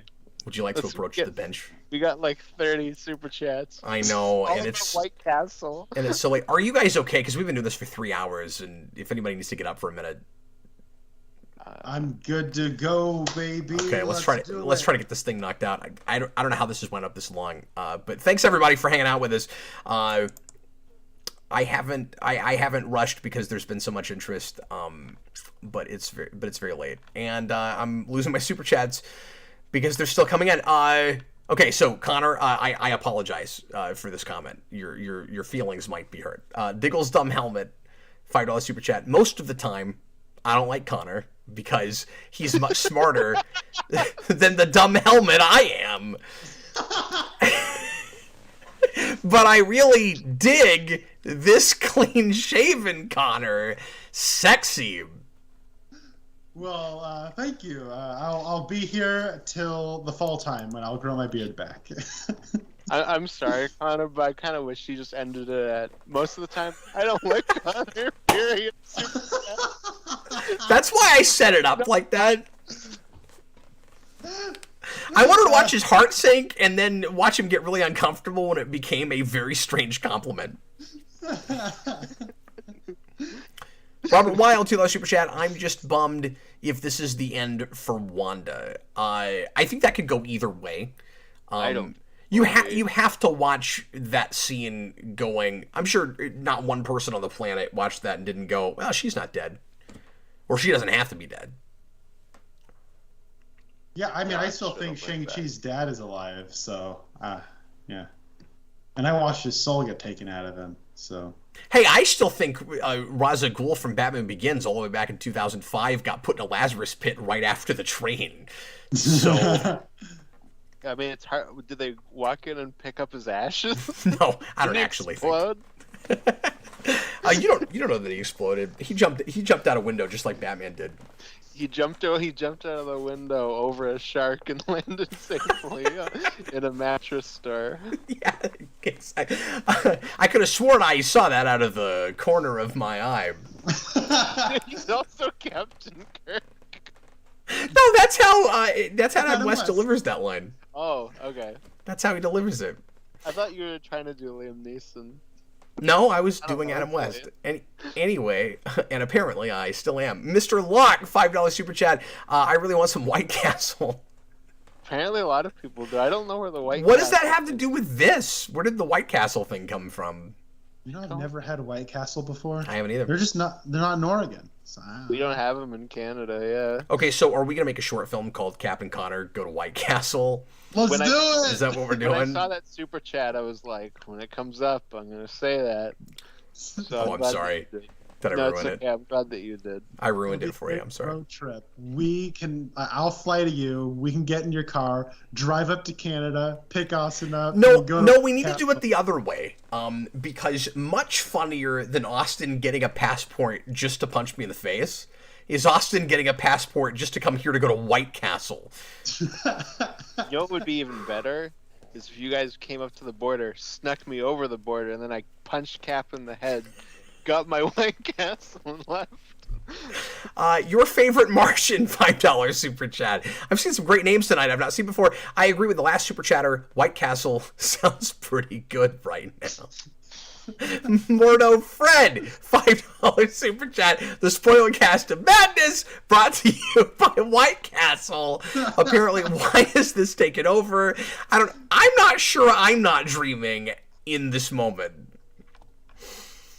Yeah, why did White Castle? Guys, I think we're finally John Kelling hashtag let's get some White Castle. I think we're finally caught up. This has degenerated into absolute madness, which is appropriate. Billy the Kid Lawrence, $5 super chat. I adored the music fight. One of my favorite parts. Heart.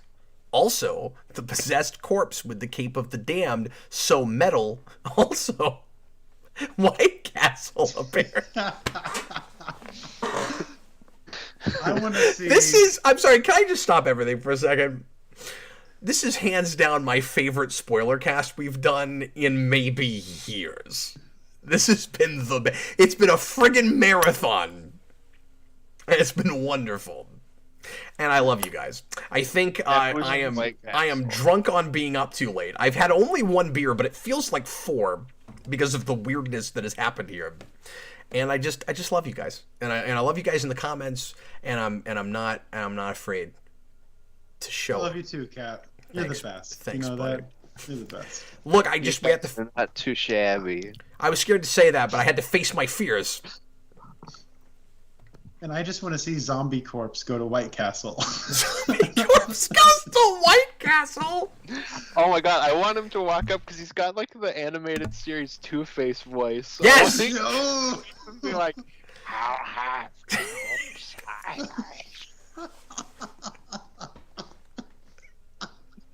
That'd be wonderful. And he's got his big flowing cloak of levitation made out of ghosts. And then they're like, they eat the sliders like. but before that, they're like, what is he, Slimer now? Before that, he's like, I want onions on that. And they're like, sorry, sir, we don't have onions. So he sends his ghouls at them and they circle around him. Sir, can we get a name for your order? I'm Big Bad Steve.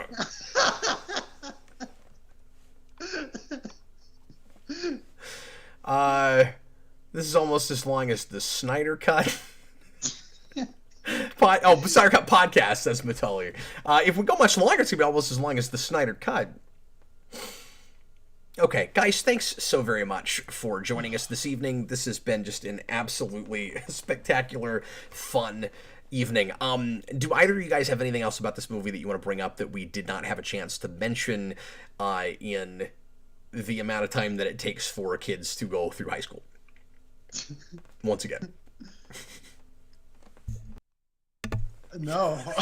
I think I'm good. Connor, if we turn you around at all, will you call this a good movie, or are you still in the this is fun place, but I can't call it a good movie? Because I actually will say good movie. I'll go that far. I'm in the same spot. Like, I had just as much fun chatting about this with you guys that I did with, like, my brother afterwards. Like, I find this very entertaining, and I can just have a great time talking about it and watching it.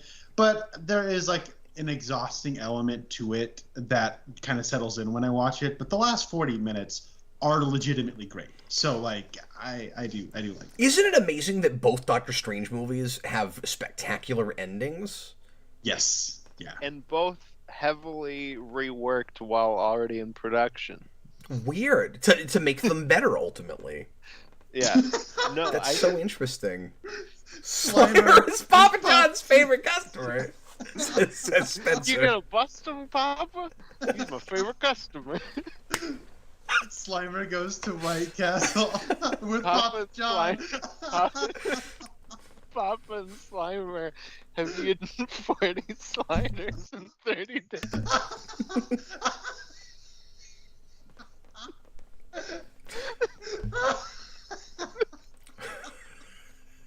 Okay. All right. We're going to have to close up shop now. We're not even anywhere around the movie anymore.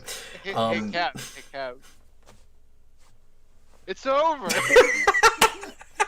It's so weird that this is the tangent we got on, considering that the last movie was actually, like, the Spider-Man was actually a Sony project. And Sony had nothing to do with this.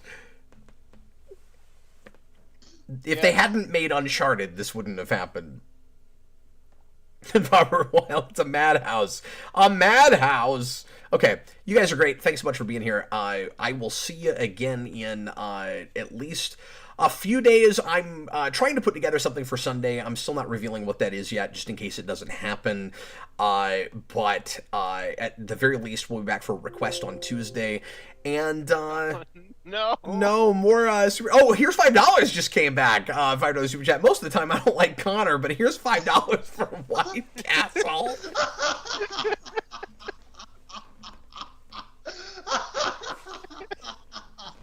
Thanks, buddy. Batman Rex, $5 super chat. 6 out of 10 for the movie, 10 out of 10 for this live show. Thanks, man. Really appreciate it. Yeah, he didn't like this movie, and he's been throwing out and legitimate, complaints and just taste issues and stuff, things he didn't like about the movie all through the show. But thanks for sticking around with us the whole time as we, I don't want to say gushed, but talk positively about a thing that you didn't like.